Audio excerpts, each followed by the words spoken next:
Thursday night, and you are tuned into Beltway Radio and Beyond, which can mean one and only thing.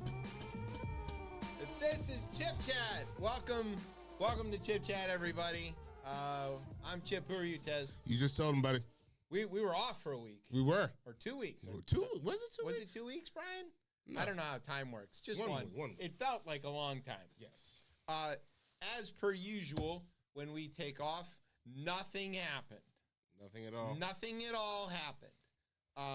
Various things didn't happen. Snoop is white people's favorite Olympic fan, which is crazy. Yeah. I mean, is there reports on this? What's the number he's getting? Or is this because he's on an NBC property already, right? Yeah, he's doing the voice. He does the voice. Okay. This must be go around. This is included in the. Of course it is, but like, think about the terror that white America felt at the implication of, like, his first record. They were so afraid of. All I'm gonna say is murder trial. Yeah, right. Yes. This man is beat a murder charge for something he said in a song. Yeah. and you know, Tipper Gore was so worried. And I think you look at others, like, who might straddle that realm. I think like an Ice Cube. Yeah. Right, but like, nothing really sticks to Snoop. No. It doesn't. Because everybody likes him. He's a very likable guy. Yeah. Like, every time there's been any kind of conflict, whether it's in music or otherwise, people end up going, you know what? We forgive you. Because look at the guy. I mean, come on. Could you stay mad at Snoop? No, I got love for Snoop. He's so charming and funny and cool. Like, of course you want to, you know. So, anyway, white people love him. Jamaicans are not winning on the track. Hey, we've had a long run. Which is shocking. That's just been a long run. Literally only good at one thing and not running, apparently. No, that's not a long run. It was a short run. This year, this Olympic here, this Olympic. There's a young Bolt that's in waiting. On his way. Or is it she, I think. I think it's his daughter. Yes. And then I think her name is Olympia. Olympia Bolt? Yeah. Oh, my God. I think, yeah. So there's no option. Yeah. There's no she option. Better be fast. There's no option. She turns into a painter or yeah, something. exactly. Like, no, lady. There's you only one only thing. have one job. And we're here for kids doing their own things, but sorry. But no, not that over, kid. Yeah. Yeah.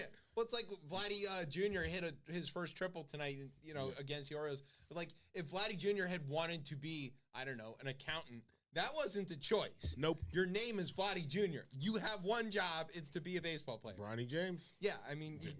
No option, sorry. That's how it works. I have her official birth certificate name. Yes. Olympia Lightning Bolt. That's in the middle is the lightning. Yeah, of course. Yes. Okay. I mean. Yeah. So he knows what he's doing. He branded her before she was born. That's crazy. Hey, anyway. Does Nike have the sponsorship? Obviously, it's already set. It's already set up. There's no options there. Brilliant. Also, there was a French dude, Pierre, that lost him the pole vault. That's very funny. Great video. I highly encourage you to watch the Leslie Jones watching that video. That's funny. I can only imagine. I've not seen that. And of course, Leslie Jones is the other Olympic super fan that everybody loves to watch her watch the Olympics. It's really great. She's also very funny. So anyway, it's been exciting. But we don't have time for that. because VP Harris has a VP pick and Bibi is going to need a country to flee to. That's a lot. Yeah, that's a Because lot. Bangladesh has a PM opening currently. It's true. So he could just, whoop, it's a lot of acronyms. It's a lot of acronyms. VP Harris and a VP pick and a BB and a PM. Yeah. Trump can't get JD Vance off the couch. Oh. And, a bunch of other stuff. He had a 3.5 hour press conference today. Well, and he should have realized from his too long RNC speech that you got to dial these back to. But he can't help. He can't help it. I listened to the whole bit before he started taking questions. Okay. And he goes. We're about to take and every time he was about to take questions, he would start his loop over again. So he kept looping. January 6th, I tell you, biggest crowd since MLK. Yeah, so he got onto the crowd Crazy. Size and he's playing he's afraid. Well, I don't think it really honestly did sound like he was stuck. He would hit a particular phrase and that would restart the record, and he would do it again and again and again. He's been doing this too. He does it with bravado. No one cares. Yeah, and to his people, those asides all add up to the point. But to listen to it happening in real life is very concerning. It does sound like either somebody who isn't all there or somebody who is aging to the point of we need to put you in a home, Grandpa. He's not. It wasn't great. But I do encourage you to go look at the highlights from it. It's been pretty funny. So anyway, we got a lot of stuff. It's a lot of stuff tonight. It's a lot of stuff. That's not even the things we're going to actually talk about. Right. Those are just the things we can't talk about because we don't have Exactly. There's no time. It's no time. Ain't nobody got time for that. So, do you have a word? Yeah, I had 2 words I was thinking of coming. I'm trying to think of what the second word is so I can pick through them. You can pick through. Also, while you're doing that, happy 14th birthday to the 420 guys. Oh. They had their 14th anniversary show this week. They've been on the air longer than I have, which is hard to believe. And so it's great. And it was a very funny show. Go back, look at it on YouTube or Facebook or wherever. And hilarious. Like us watching ourselves on the delay. That's very it. I'm a little worried about that. I might get confused. I'm not looking up at that. Really me. Not looking up at that at all. That definitely could confuse me there as well. You have to figure out what country it's in. Jesus Christ. Yes, I have a word. Okay, you've got a word? Yep. I had a word. Oh, I forgot it. Oh, yeah, I got it. Okay. So sit back, grab some press. It's pole vault time. You're listening to the best show, the only show, Chip Chat on Beltway Radio and beyond. Sweeps.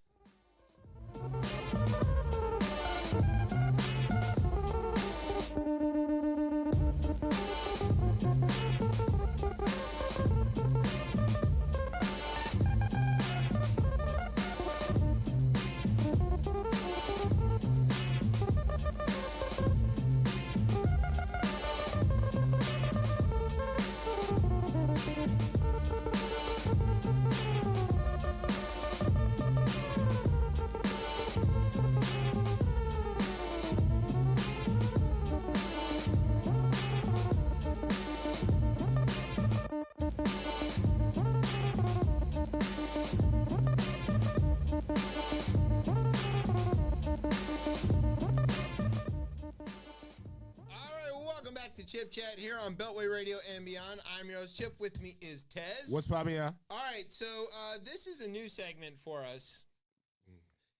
It's a recent segment. Segment. For a long time, we presented this show and this network as English, British, and South Asian, Indian show. Or as a, Spanish show. Yeah. But recently, because it serves our purposes, we have discovered this is a black radio station. Yes, black radio station. It's very recent. We'd only just decided this. We've never been a black radio station before. We are now a black radio station. With a lot of black jobs. With black jobs. I'm the only not black job on the station. Yeah. Well, plus Brian. Yeah. I was going to say, you went for the job. So... that is all to say that okay. So while we were gone, a thing that we would have very much liked to talk about is this crazy thing that happened where Trump went and spoke to the National Association of Black Journalists at their annual conference, where our friend and guest in a couple of weeks, J. Scott Smith, was in attendance. And said we should apply for that. He told us we should apply to join this organization. And we missed it. We missed the one. It was the one in Vegas. That was the one. That would well, I don't know. This one might have been pretty fun. Yeah. We will apply, Jay. We will. He's going to be on our show not next week, or on the 22nd. He'll be on the show. Just to plug why he's going to be on the show is because the ChipChat bump has now resulted in 2 Emmy nominations. So our guy is doing big things. Yeah. And, bringing us along with him. Which all because of you. It's all because of me. Yes, I'm going to get a black Emmy. So, so anyway, he did this thing, and it was supposed to be an hour-long interview. Yes. But he came out late, and there was a lot of, hubbub about why was he late, to starting this interview. And during the interview, he told everybody in attendance that the reason he was late is because the technical stuff didn't work and that the black journalists were lazy and late and bad at keeping their promises and all of the things. And then Axios got the scoop. Yes. Moments before former President Trump took the stage at the National Association of Black Journalists annual convention in Chicago on Wednesday, the organization's president was called back to address an issue. Trump did not want to be fact-checked live on the stage. Yep. So he wouldn't come out on stage because he was like, yo, I don't want you to fact-check me. Correct. And they're like, we're journalists. Which is just an insane premise altogether. That the former president of the United States doesn't want to be fact-checked, that we had a journalist conference. And then he lied about why he didn't want to be fact-checked. Yeah. In real time. And they fact-checked him in real time. He came out there. The very first question was like, you've said all this awful stuff.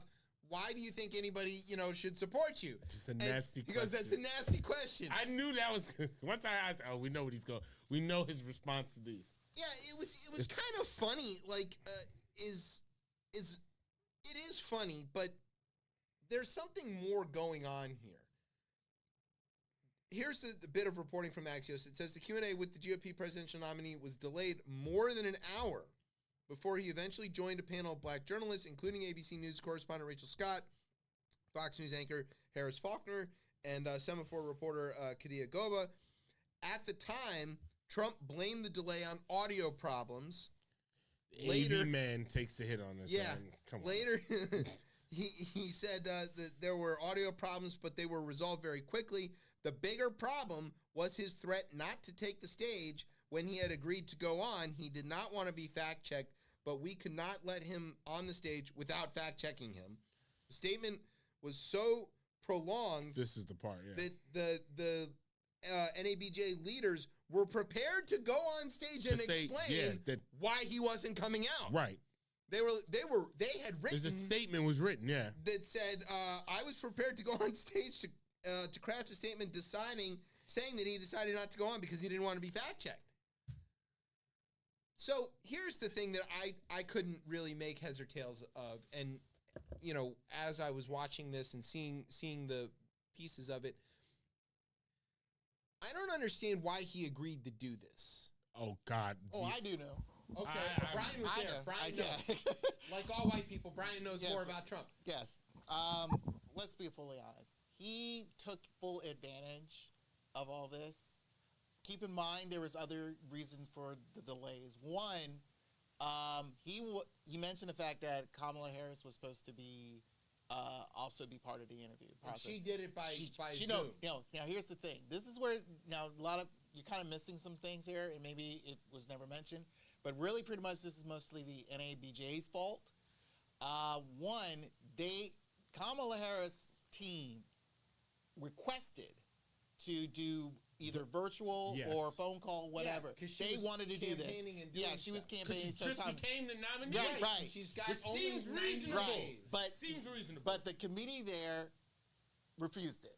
Okay. No one understood why. So for Trump to come out and saying it's like, well, I thought she was supposed to be here, he wasn't fully aware of that situation. So for him, it's like he's in a safe. He felt like more of a safe place to be in. One, he had Harris Faulkner with him on the stage, asking him snowball questions. Call her a journalist. Yeah, and things of that nature. So it made things easier for him to do whatever the hell he wanted, because that's what he does. And I felt like, and that's why I don't know if you're going to mention later, but I will mention it now.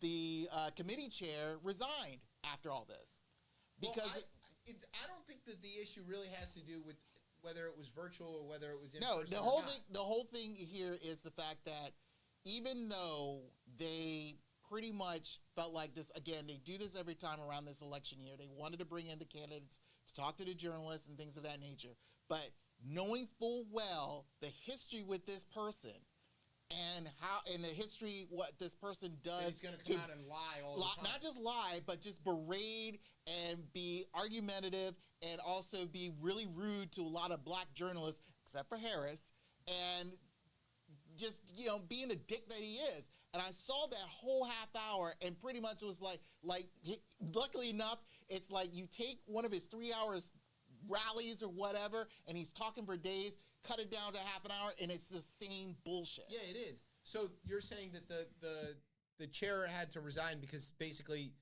they shouldn't have platformed this in the first place. Yeah. Yeah, I that is part of the question. I have an idea why he did this, but I don't understand whether it would have been virtual or not. Like, why would he subject himself to this? There's no upside. I mean, what's her name? First of all, it's piss poor planning on the campaign. There's no need. There was no need to go there. I think NABJ, like, they're at blame in the sense that you're a journalist outfit and platforming person. They even pass a liar, a person who wants to murder journalists, right? Yeah. And like NABJ does offer this to every president. As I've heard of this, every presidential candidate gets offered this. So I don't think this is out of bounds in the sense of offering it. I think not allowing the Harris virtual component is weird because, like, again, she's just become the nominee. I found it very interesting, some of his language, the unique language about the black population. That was what he's done for the blacks, but even the black population in this country, the black population, and I'm like, but not to use people, I thought was very interesting. I thought it was interesting to hear the claps he got at certain things. I thought that was very interesting. But yeah, what is a black job? The way he danced around that, but the biggest story obviously is his comments about Kamala Harris and her like that alone, and like to me this backfired for him. This was terrible for him. So they had Republicans coming out being like, I don't know why you're really doing that. So that's what I'm kind of getting at here is that like he comes out and he says this totally insane thing. Insane. I didn't know she was black. She only just became a black. And then played the notes of it too. Then he black, black. The way he kept saying it, then she turned black. It was crazy. That's just insane. So let's put a pin in that. We'll get back to that in a second. My read on this was that Trump says to himself, okay, I'm going to go. This is hostile territory for him, right? These are journalists. That's hostile. Yeah. Okay. They're black journalists. That's double hostile. Right. And these are folks, they're at their convention. These are the heavy hitters. These are not, beat reporters, covering like the local rally. These are the top reporters in the country. They're gonna know. They come to like events like this with notes. Yeah. I don't think they're professionals. Yeah, but I also think I don't know that they would be fun to hang out with. Like, these are nerds of another level. Like, who know more shit than you could imagine and have it at quick recall and ready to go. Yeah. And so, like, why would he go and subject himself to this? And I think the reason is he figures he can outsmart him.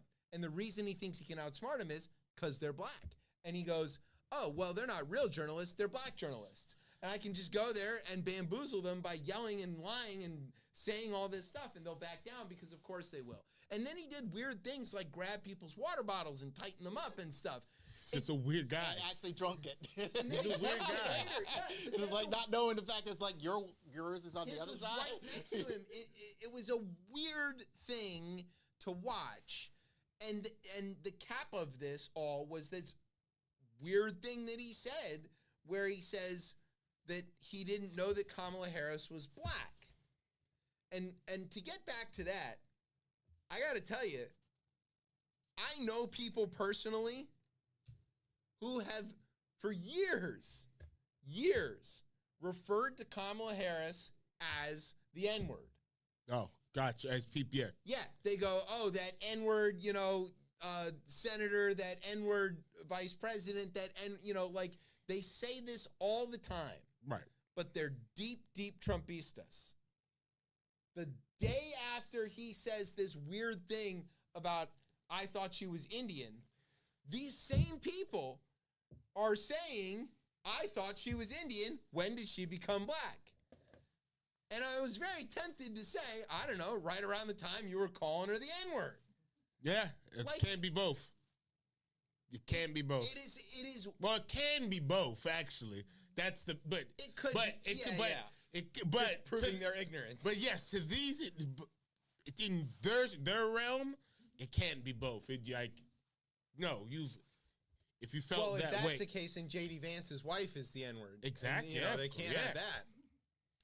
So it is a weird and very confusing thing to watch the cult operate as such in real time, where you can watch somebody saying one thing within very short period of time. I mean, these people I know had been saying these things about Vice President Harris even as recently as a couple months ago, the last time I heard it, and then they're like, I had no idea. And it's like, you can't really mean that. You can't. No, but they have to believe that. Yeah, did you know that she's black? Yeah, I think it was succinctly put. I forgot. When did she become a black? I don't know. The time she pledged AKA at Howard. I mean, come on. It was incendiary comments, man. But what's new from former President Trump? I think I heard it put, and this should just be a rallying cry in general, that I forgot, it was a reverend, I think, and someone showed it to me, and he was like, "What? Who is this white man talking about and to our women?" Yeah. And I think as black men, that could be a simple rallying cry. Like, what is going? When are we allowing this crazy white man to come up on stage at the Black Journal and spew this foolishness and say, what? A lot of people, get the fuck out of here. Surprisingly enough, probably Mr. Scott will say that as well. But I've heard a lot of other notable reporters who went there were asking the same thing. It's like, you can't. Why is he here? Because he does what? Mind you, the mindset they believe is like they did even 8 years ago. They felt like, okay, we'll treat him like a normal candidate, and he's not. You can't do that. Yeah, and the Press Correspondents Association, they can't have anything. You can't have a guy who, as you mentioned, wants to imprison or kill journalists come talk to a bunch of journalists. It's and I maybe. It's like inviting a shark to a minnow conference. But like, maybe you're trying to prove the whole we go high kind free of thing? speech type of but I don't know. His speech shouldn't be almost considered that a lot of times because it's asking for violence. It's incitement to violence. Yeah, and that's not how I understand I know it's a tricky. It is a tricky thing because you don't want to limit what people say. Right. And you want to. He's allowed to say it. If these people, whether it's Trump or his supporters, are willing to go out and label themselves by saying all of this stuff and letting the rest of us know what they mean, right? Then hey, look, if you want to go tell everybody that you're a violent racist, I mean, you can go do that if you want. To do that. If you get fired as a result or somebody chucks a rock at you, hey, man, you kind of did that to yourself. That's a FAFO situation right there. Okay? So, like, I don't know. Trump represents a violent threat to journalism as a whole. I don't know that I would invite him to address a bunch of journalists. In the same way, I wouldn't invite an avowed Holocaust denier to come talk to a Jewish organization about why he should be allowed to say those things. We shouldn't engage with him. He's not safe for us. Right. Trump and his supporters represent an existential threat to a variety of people, whether those are various minorities, LGBT, women in general. There's a very small segment of this country where if Trump wins, they'll be fine. Yeah. But he and his people, and the people who support him, and the people who go to these rallies, and the people who wear the shirts, and the people who carry on like this, they do represent a dangerous threat to black folks, to Jewish folks, to women, to Arab folks, to Muslims. The list is long. Yeah. They're not talking about gently asking them to be less Muslim. They're talking about deporting people. They're talking about building camps. Yep. Okay? This is violence in speech. But, so to your point, maybe it isn't free speech. Well, maybe it's violent. But this is where I highly commend Rachel Scott, because she tried, as much as difficult it was, try to get some sensible information from him. And to keep it on track. And for him, you can tell that once he's off that rail, or he never was on it. He's never on it. He's gone. So I commend Ms. Scott for doing as best as he can, and especially the conditions she was dealing with, and especially right from the jump. Because knowing full well, like any journalist, every known journalist always has those difficult interviews, no matter who it is, even way before Trump. Yeah. And especially in a very large stage like that, handling it, it's amazing. And she deserves whatever award she get, for that. And I think the White House Correspondents' Court, of which he's a member, like, if they want to put her on the stage for the next Nerd Prom, that totally makes sense. I mean, she did her best, but it's like inviting a tiger to address a bunch of chickens. Like, what are you doing here? This thing is hostile. That's why, this is where I think the NABJ organizers really dropped the ball on this. Either A, put stricter rules. They should have either A, put more stricter rules on this situation. How could you possibly? I get that. Yeah, he doesn't follow. I know he doesn't follow, but you can't invite him. And then on top of the fact that, the number one thing they should have let Ms. Harris do the virtual thing. I don't know why they didn't do it, because again, your modern day medium, you can do anything. Yeah. So I mean, I've been to a few NABJ's conventions. I mean, they're interesting, they're fun. You get to meet people, network and all that stuff. But when it comes to this type of meeting, when you deal with, seeing a panel discussions and stuff like that, and there's that one person that full well is, mind you, it would be interesting to go to see, but really it's like, you've heard it all before, and that's what he did. And as again, we all saw that 30 minutes, and luckily it was 30 because it was supposed to be 30 minutes. It was supposed to be an hour. He was fussing about it. But yeah, thank God. I mean, it would have been far worse, because all it is was just going around the loop over and over again, which I felt he eventually got booed, I think, because he got booed. They would have lost their cool. Every audience would lose their cool. I think also too when did we as black folks start having these conversations that mostly are amongst ourselves, really, to be honest, with a white audience in the sense like that. And that's another piece there.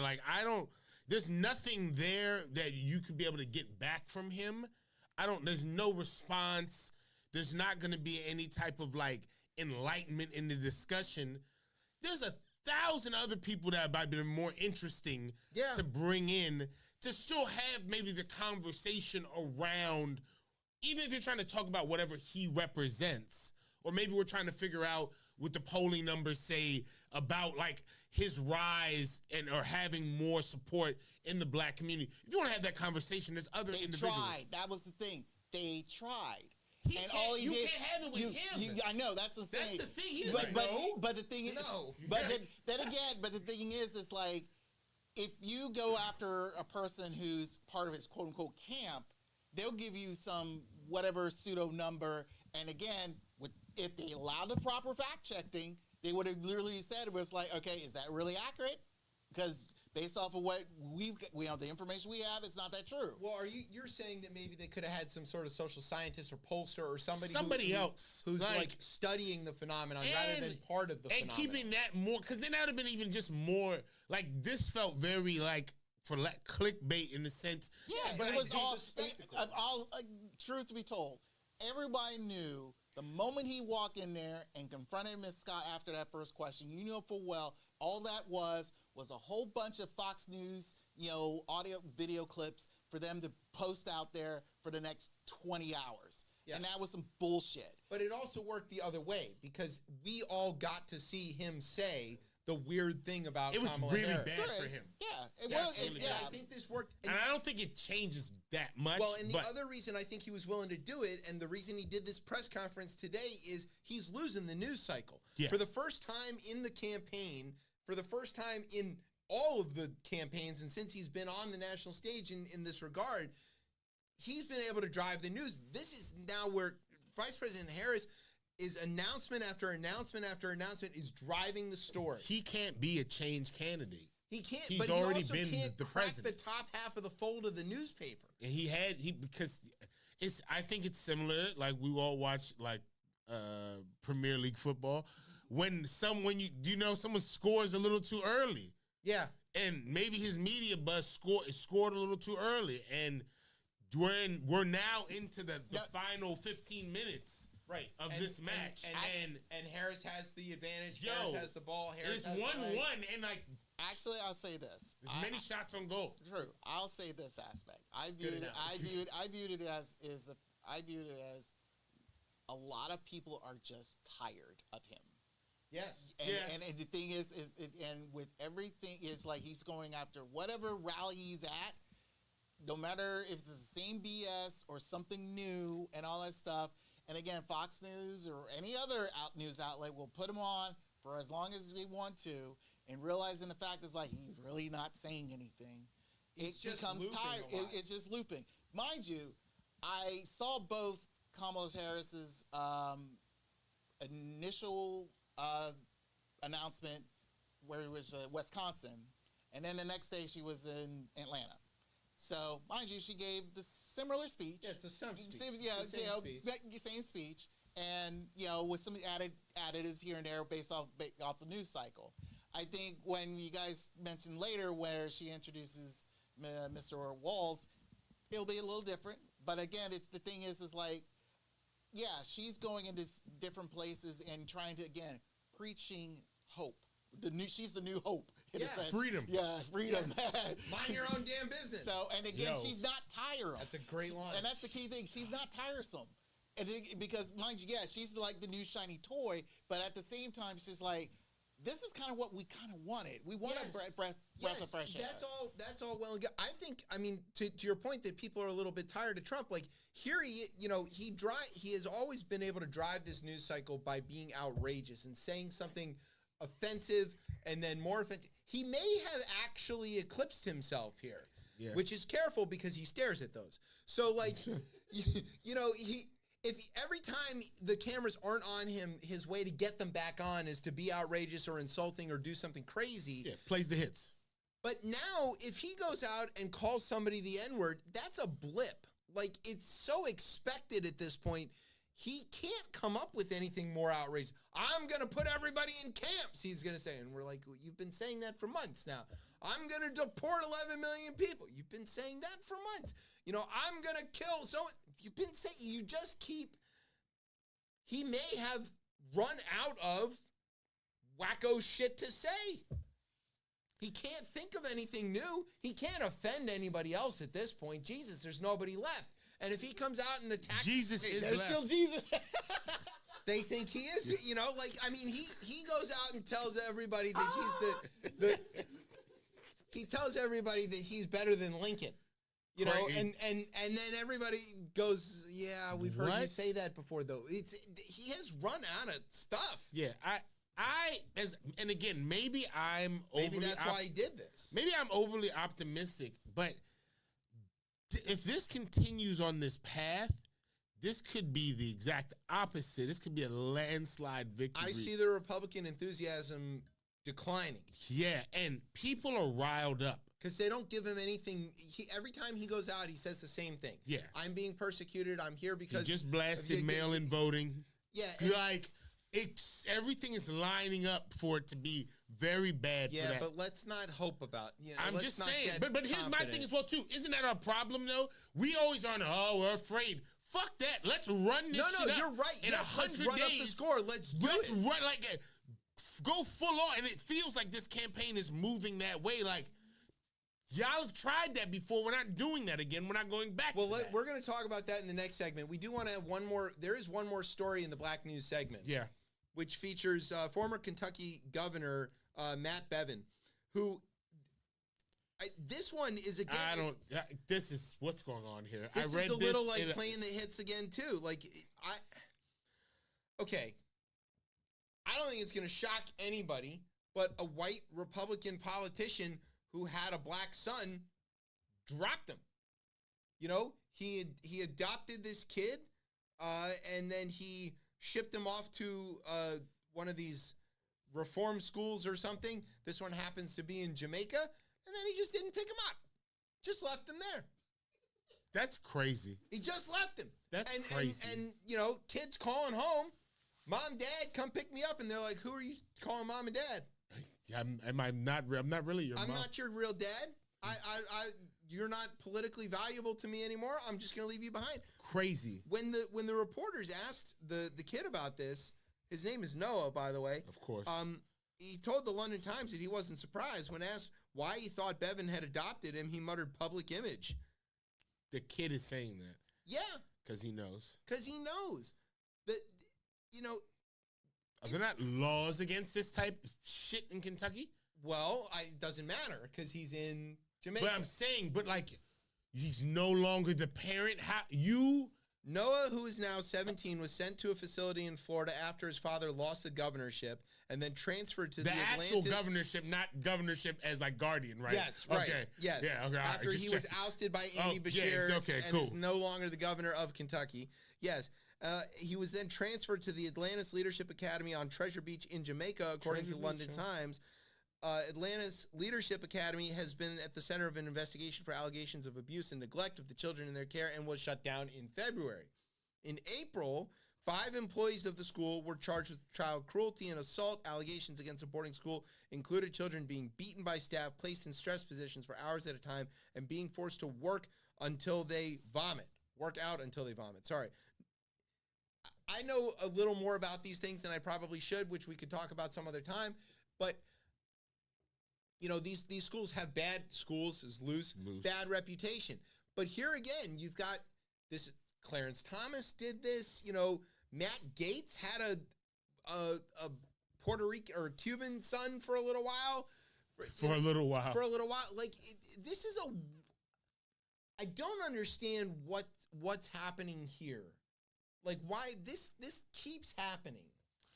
I mean, maybe it could play into... You can't call me a racist because I have a black son? Maybe some of that, maybe some of the evangelical, like, hey, we're here to, like, I feel like that saviors type stuff. Maybe also, too, like, their whole platform around being pro-life and, like, oh, we're adopting kids. But then they give up the kids. They give them up. You know why? Because it costs a lot to have kids. Yeah, and it's not politically expedient And maybe you should support some of these laws that make it more advantageous for people to have kids and raise them. Has anybody asked where they got Noah from? I thought he was from Ethiopia. Ethiopia, right? No, he has some other kids. Those are other kids from Ethiopia. Oh, other kids. Oh, okay. Yeah, have 5 biological children and adopted 4 more from Ethiopia. But once Bevin was ousted, one of his 4... Oh, no, that's right. He is one of the Ethiopian kids. Okay. He cast him out to Jamaica. What? And Jamaica's like, I guess we're gonna keep him now. Like how does that work? That's what I'm saying. He's a ward of the state. Is wow, how that's happened. So now they've got this 17-year-old kid that they got to take care of. I mean, I'm not saying same shit that they're complaining about. Now we're sending people to other countries. All right, taking their resources. They're just showing up there, crazy. He's an illegal immigrant. Took him from one country and took him to and the Trump people keep saying, I don't know why he keeps saying this, that countries are emptying their insane asylums and sending them to America, which is very much not true. And here is Matt Bevin. There's no migrant crime crisis. There's that's not real even a thing. crime crisis at all. Yeah, exactly. But there's never been a migrant crime crisis. Migrants don't commit crimes. They're all trying to stay out of trouble. Exactly. Jesus. But I would bet dollars to donuts that amongst the Bevin folks and everybody else, they're like, oh yeah, well, we sent him back to be with his people, Jamaica. And the dude's from Ethiopia. No, it doesn't kind of work like that. I know the whole Rastafari. I know they're probably like, yeah. They look the same. What are you talking about? They don't look the same. But like, this is terrible. Yes, this is bad. We're making fun of this, but is so this bad. is a thing that keeps happening. It keeps happening. And random black son, Mike Johnson had a random black son, his accountability buddy. Why is this happening? I never heard about this happening on the left. I never hear about this similar story. No, it's no, who is it? Doesn't Angelina Jolie do this? She's but she's not giving them back. No, she and Brad are actually currently in a custody battle. Each one wants to keep the children. Yeah, I think that's the difference. Because they love them. That's the difference. Because that's how parenting and adoption is supposed to work. You don't just borrow a kid for a while to win a campaign and then send them off to another country. It's so sick, man. What a fucking weirdo. Weird. Just weird. Yo, Kentucky, come on. Weird. That's really weird. That's just the word that keeps coming up. It is that. All right, here's what we're going to do. We're going to take a break while we recombobulate ourselves. Crazy. We're going to come back and talk a little bit more about the campaign, which continues to get crazier and crazier, and then we'll see what else comes up. It's going to be a wild ride. You're going to have fun. Promise. Be there. Yeah, be there. It's going to be wild. Yeah. Keep saying it. It's going to come true. It is going to, no. Alex Jones published a maximum alert on Twitter. I didn't know that there was higher than his regular maximum alert. You have to pay for that? No. The premium subscription? But yeah, that's funny. I didn't get that. And because he says that there's going to be a civil war soon. Which, he says this kind of every other day. So I don't know how it was a maximum. Remember, friends, my friends. My friends. Right now, you do not control the army. That's true. The last time you did, and then you squandered your opportunity. Don't say that. It's crazy. No. It's crazy. You never had the opportunity. Don't do that. Such idiots. Stop this. They squandered it. What are you, Maduro? No. Go to break. We're going to take a break. Teach Tez about elections. We'll be right back. You're listening to ChipChat on Beltway Radio and beyond. Sweeps.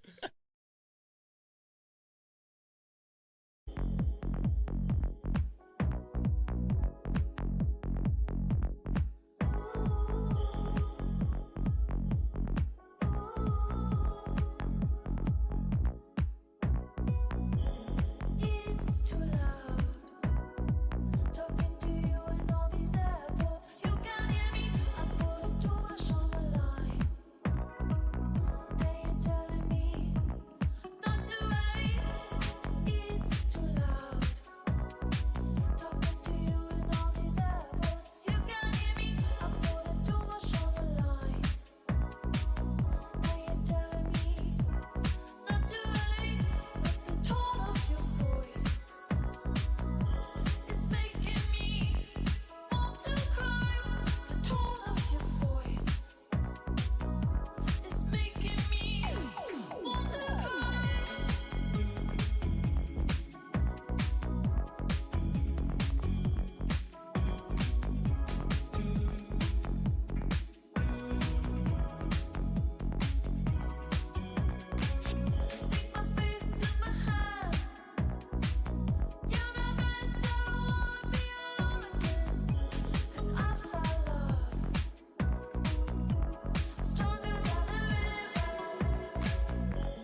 to Chip Chat here on Beltway Radio and Beyond. I'm your host, Chip. With me is Tez. What's popping out? All right, so now we've come to a part of the show. This one's called The Rundown. This is where I tell you about some stuff that's gone on in the news. VP edition. If we were real journalists, of course, it would sound something like this. Direct from the NABJ. From Beltway Radio and Beyond in Washington, D.C., I'm J. Scott Smith. And this is the part of the hour where I tell you some stuff that's going on in the news. That's Emmy-nominated J. Scott Smith. Yes. So what we want to talk about is Vice President Harris picked her own VP. Yep. Which his name is Tim Walz. Tim Walz. He is the current governor of Minnesota. Before that, he served for like a decade or so in the House. And then before that, he was a school teacher and football coach, and also in the National Guard for 25 years. Yeah. So along the way, he picked up a DUI because he's from Minnesota. I think that's a requirement. Actually, he's from Nebraska. He's from the Upper Midwest. Yes. That is a requirement in the Upper Midwest. The laws changed on him. Yes. I mean, look, let's be clear about a few things. There isn't actually a drinking age in Wisconsin. Like, as long as your parents are with you, you can drink anywhere.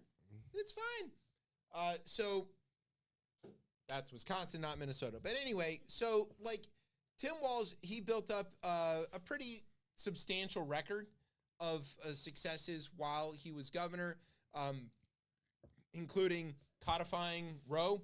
Yeah. Or some version of it in Minnesota to protect women and pregnant people.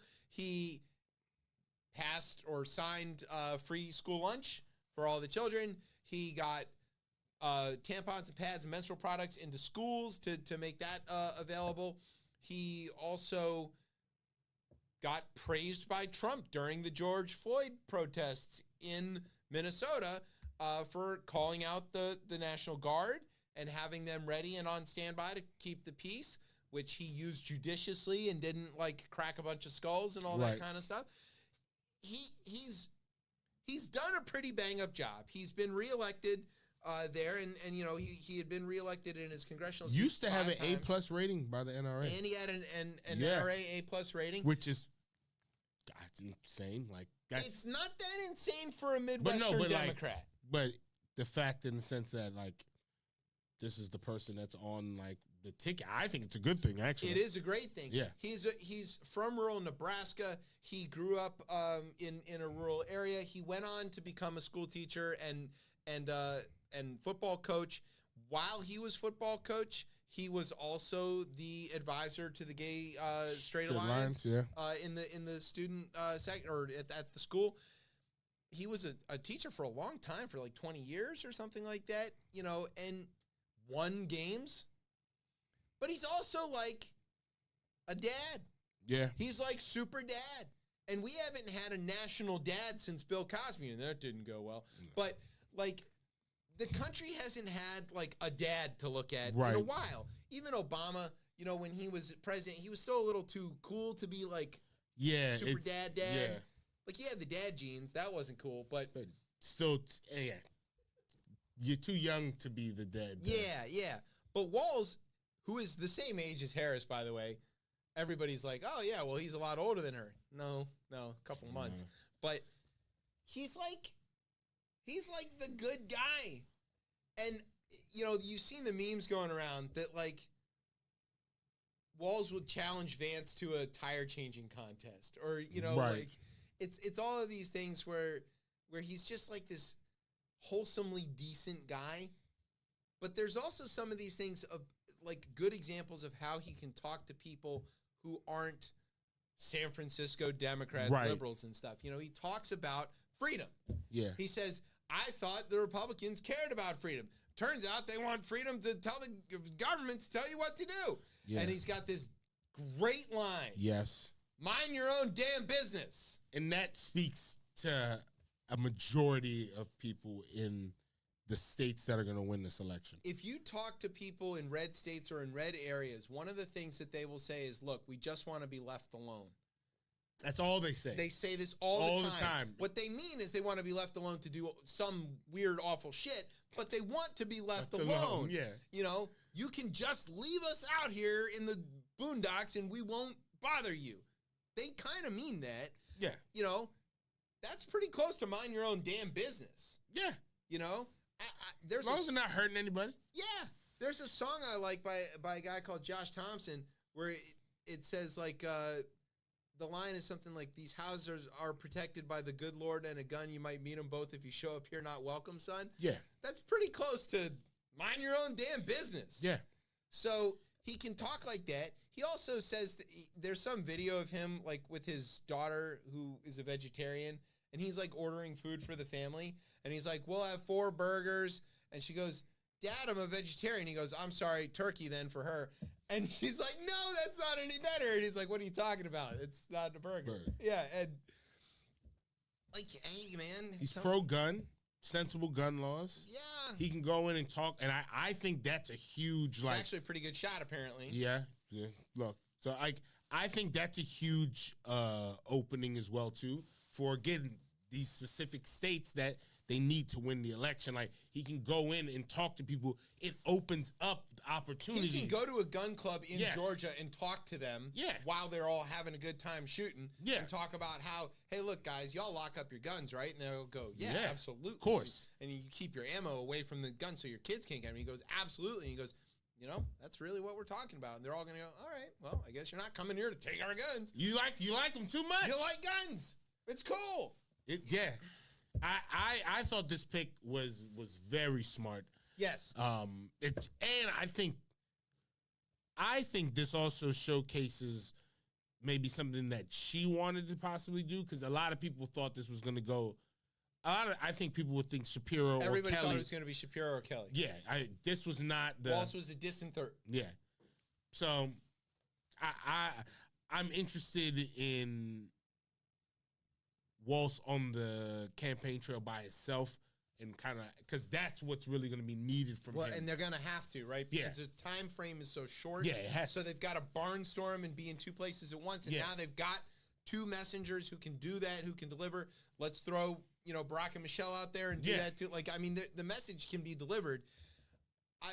We have been talking about this as a group, kind of offline, about how, you know, what does this pick mean? What are we talking about here?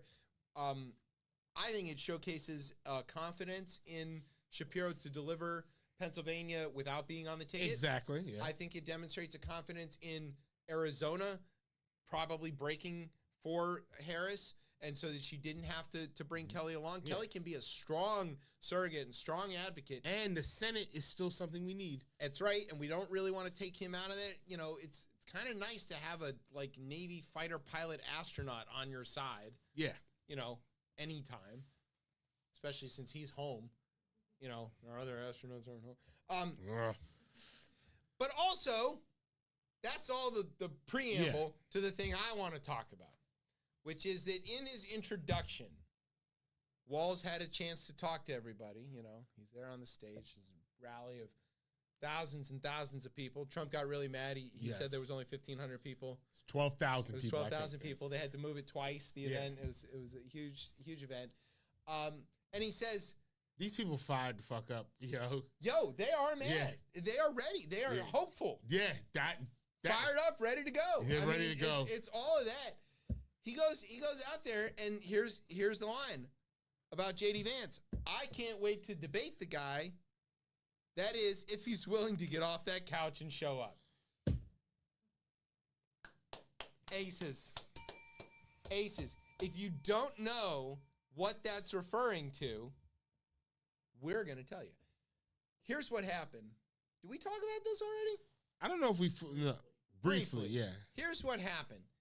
Somebody published a thing saying that J.D. Vance said in his book that he had sex with his couch. Turns out he didn't put that in his book, so that was fake. But the AP then ran a story saying, hey, look, that's not actually in the book. And then the AP had to retract the story because they couldn't say for sure that J.D. Vance didn't fuck his couch. Just didn't write about it in his book. So we don't know whether or not J.D. Vance has fucked his couch. Strongly believe he did, but I don't have any evidence to say that. I also don't have any evidence that he didn't fuck his couch. So, it's a great line because you can hear it how you want, right? Oh, he's lazy. He's sitting on his couch. He doesn't want to debate. Hey, that's how a lot of people heard it. But those of us who know, we heard the joke. And we're with you. We're with you, Coach Walls. We think it's funny. No, this campaign is leaning into, I guess the kids are saying we're having a brat summer. Is that the case? That's the word. That's the word we're going on with. Coconut. Yeah. So look, no, I think that there's a path to 270. Again, there's a lot of work that needs to be done, and I'm not discounting the misogyny and the racism of this country. Like, I know that can. I just don't like her. She's unlikable. I just don't trust her. She's when I heard there was something, when I heard there was a white women for Kamala, like a group, and they were like, "Oh, our group is more about reckoning." I was like, "Oh, well, what? That's, okay, all right." This group is thousands of people too. It's not like it's 200 folks. Like, between the time that Walls was announced on the ticket to like the next day, $36 million came pouring in. Let's start there. Like, that alone.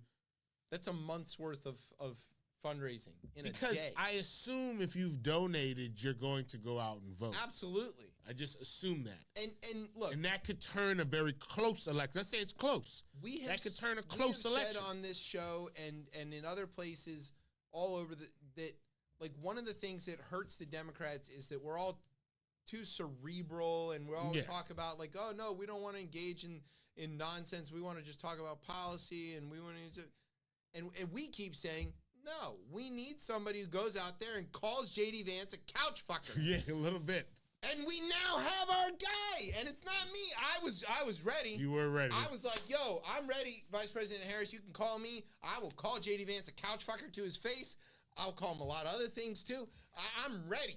I'll call Trump a lot of things. Let's do it. And thank God and he does it so well. Yeah. No. And he's got that sort of Midwestern nice. Also, too, like, if you think about the vice president as the next person in line to be president, I mean, has served executive experience. He's military experience. He's been a school Congress, teacher. Yeah, school teacher. I think this is huge for unions right now. For educators in general. Like football in general. Yeah. Football coaches, that's leading a whole organization. Yeah, I mean, there's a lot that they could do with this VP pick. And, yeah, I think it seems now, again, for consecutive weeks, that we're not idiots. That hopey-changey stuff is working. Yeah, like, we're not idiots. We understand that there are other ways, there are successful ways to win elections. It's about inspiring and persuading people. It's also about ground game. Yeah, and they have the Harris campaign's got ground game. The Trump people have no offices. They closed all their offices. They fired all their staff. They thought that they had because they did. Well, they also, because they diverted all the money that would have been for that operation to the legal fight. Well, that, yes. But they also started trying to win states that they thought wouldn't have been in play. And they put money there. And it's like, well, no, you should have. But they're not running ads. They're not running ads. They're running short of cash, and they spent it all on Trump's legal bills. So, I mean, hey, keep it up, y'all. Speaking of democracy, let's ask the Afrikaner some questions. Why is this not in black news? Because he's African. It's funny. You can bell that. Yes. Don't worry. Elon's going to come up later in the story, too. So, as you may know, there's ChatGPT and some of these other ones. And then there's this one. I don't know how to pronounce this word. Me either. What is it? Grok? Grok or Grok? I don't know. It's Elon's personal chatbot. And he bills it as this thing that it's unwoke chatbot, whereas Google has They're chat bots. They're all unwoke. Yes. It's crazy. What the hell are they talking about? If there's anything they're trained on the internet. Yes. If there's anything anybody has learned is that if you make a robot and train it on a large language model that involves any piece of the internet, it's going to turn out to be a raving lunatic racist in 5 seconds. Yes. But anyway, Grok? Grok? What are we calling it? Grok. That's Grok. what we're going with. Grok is out here lying. Like a lot. And this time it might be on purpose. Oh, wow. Okay. Yeah, so like the chatbots make a lot of mistakes, right? Because they're bots. They're not great yet. They're not people, and they don't fact check anything. They just whatever's most popular must be the right answer, and so therefore that's what they say. So, but the Grok is out here telling people things that aren't true about voting. Chatbot wrongly told social media users that Vice President Kamala Harris had missed the ballot deadline in 9 states, including Alabama, Michigan, Minnesota, Indiana, New Mexico. There's a New Mexico? Ohio, Texas, Pennsylvania, and Washington. No, that's RFK. Sorry. It said Harris was ineligible to appear on the ballot. That's a bear of a joke. Yeah. Oh. On the ballot in those states in place of Biden. Quote, this is false. All 9 states, the opposite is true. So secretaries of state of Minnesota, Pennsylvania, Washington, Michigan, New Mexico, they sued. Good. And they're like, no, that's not true. And you can't do that. And that's not right. Fortunately, Grok is only available to Twitter Premium users and Premium Plus subscribers. So only they need to pay. So there's like only 15 people using this. I don't know who's actually paying for that. Grok was also able to repeat misinformation for more than a week before it was finally corrected. Minnesota Secretary of State Steve Simon, who spearheaded the letter in the lawsuit, told the Washington Post that Twitter's response to the problem was a mere shoulder shrug. Voters should reach out to their local or state election officials to find out how, when, and where they can vote. At least they're getting a response from Twitter nowadays. Like, before the communication was saying you the poop emoji. You didn't see that yet? I remember that. Yeah, that's what I'm saying. Like, so at least they're getting a response. I think they might we're have moving hired forward. Back 3 or 4 of those people. Just three or four, not many. The officials urged Twitter to correct Grok's problem and told it to tell users that go to canivote.org when asking these election questions. To be clear, Vice President Harris is on the ballot in all of the states. You can vote for her. You should vote for her. If you want to vote for Donald Trump, your election day is a different day. Stop this. I'm worse than You're Grok. Yeah. We are trying our best to be above board on this. Croc. It's a crock of grok. There's no reason to cheat at elections, right? If your ideas are sound and you've got the most people who support your plans, you shouldn't have to cheat. You shouldn't have to try to keep people from voting. Right. So there you go, Elon. Speaking of idiots, what's his name? Rittenhouse. Yeah. Oof. Murderer Kyle Rittenhouse. Yes. Has promised to support Donald Trump in November's U.S. elections, reversing comments hours earlier that he would vote against him because he was, quote, bad on protecting gun rights. Okay. So, first of all, you shouldn't care what this mushed up accidental s'mores bar has to say about anything here. Speaking of people from the Midwest, he probably... Go blue. Oh, wow. He's from Illinois. Oh, Thank you. my. Oh, my. He's from Illinois. Wow. He's not from Michigan. Kyle Rittenhouse is to the Midwest what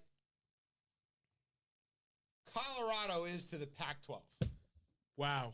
That's how I worked that one out. It took me a minute. Yeah. He fuck him. He's a kid who shot some people, and then he got famous because the cops gave him water instead of doing what they're supposed to do, which is arrest him. They did eventually arrest him, and then they did eventually let him go because they said he was white and he had a gun, and that was fine. Yeah. So now he's been a conservative campaigner and stuff and a big gun advocate, and he goes to all these appearances where people cheer him for killing people. Very normal stuff, you know, as you do in the United States all the time. And I don't know, at some point he got the idea that Trump was soft on guns or he wasn't an absolutist. Well, yeah, because he definitely, I assume there's comments on what? The bump stop.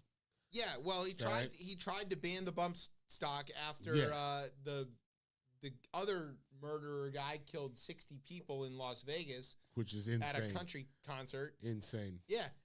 And so then he said, here's the quote, if you cannot be completely uncompromisable on the Second Amendment, I will not vote for you, he said on Twitter. We need champions of the Second Amendment or our rights will be eaten away and eroded each day. And then he said, I support my decision and I have no takebacks. No takebacks. Wow. And then 12 hours later, he had a takeback. He said, quote, a series of productive conversations with members of the Trump team, and I am confident that he will be the strong ally gun owners need to defend our Second Amendment rights. He said that his earlier comments were ill-informed and unproductive. Whew. You gotta love the intellectual consistency of the far right. I'm just saying they fall, but what the scary part is that they fall in line. Even this individual that wanted to break, obviously it seemed he wanted to break from his support because he didn't believe that Trump went far enough to the right, fell right back in line, and we could see that through a variety of people, whether it's Nikki Haley, you can see that, who else you want to throw, like, Bill Barr is another one.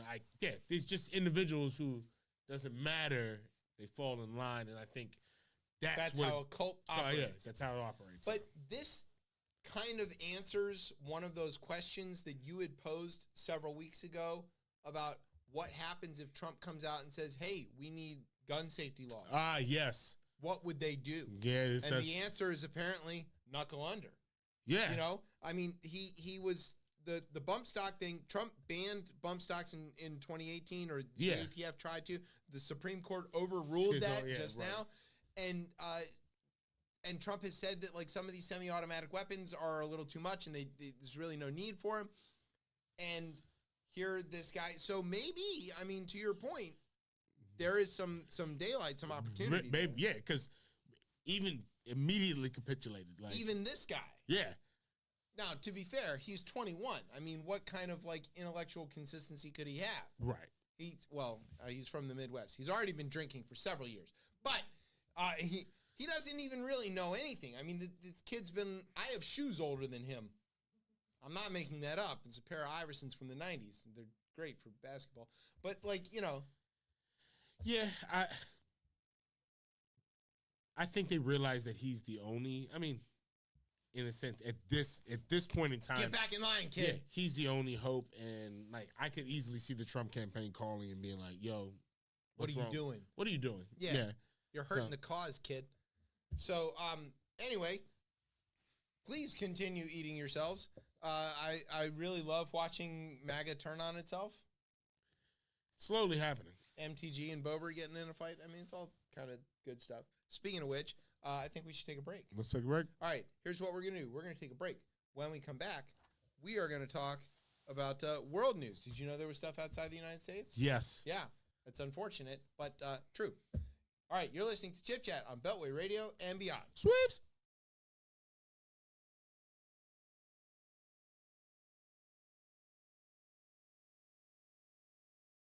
And we're not getting what humans always thought was key, the bone broth. The bone broth. The bone broth. The bone broth.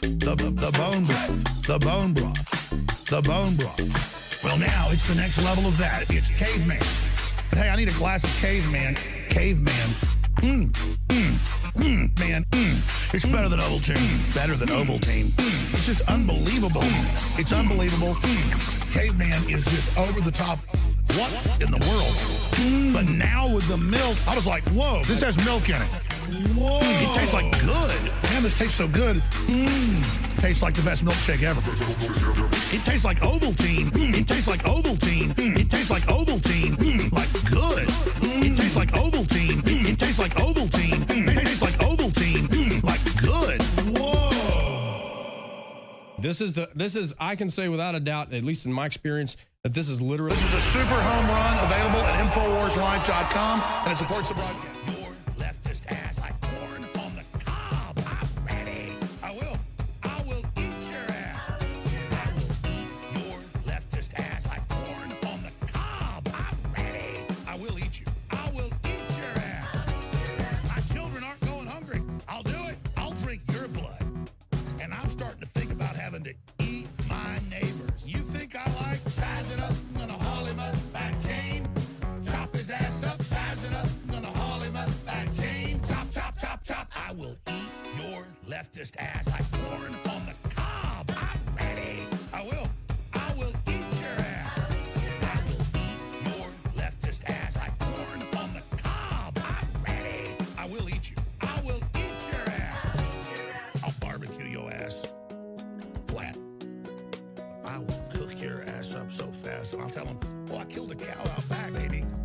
You think Christ would eat somebody? He would never do that. I will.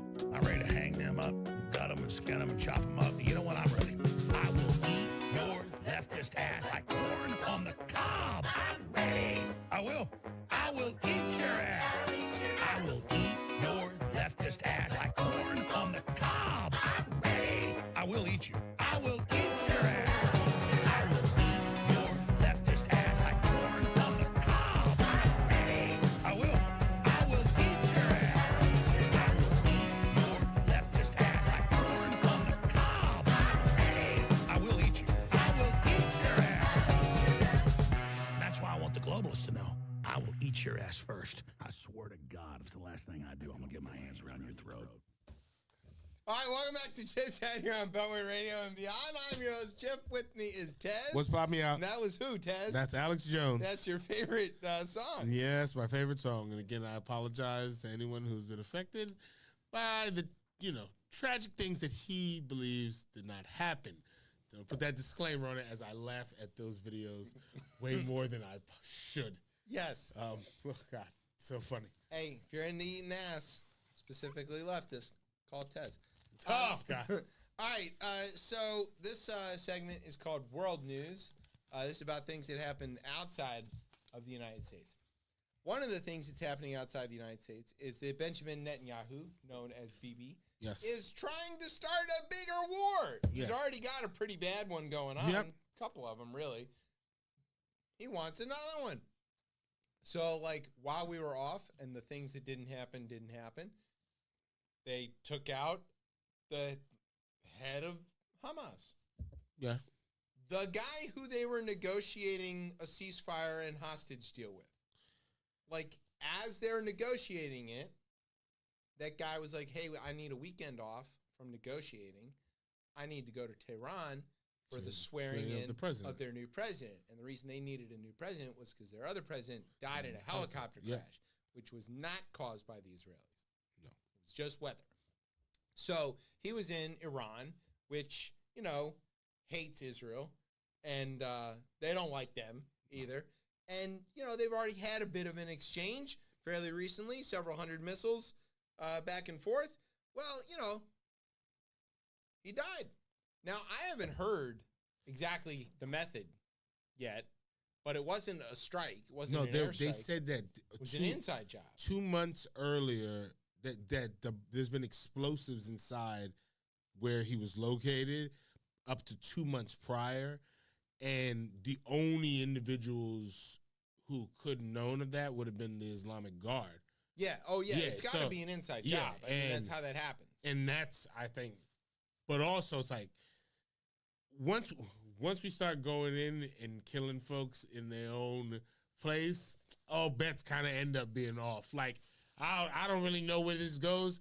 I don't see anything positive happening from this. Nothing positive. Nothing at all. So look, the Israelis have demonstrated, and I should say the Netanyahu regime has demonstrated their ability and willingness to commit assassinations, political, military, or otherwise, in other countries, kind of at will, whenever they want to. It's kind of crazy. Yeah, this isn't a new thing. No. Right? The IDF and the Israeli Secret Services and Mossad, Shin Bet, and all that, they've been pretty good at this for a long time. And the rest of the world has, for the most part, kind of let it go. Because the people that they tend to take out tend to be people that the rest of the world wants out. Even people in the Arab world want these people gone. Because they're problems, okay? They're terrorists.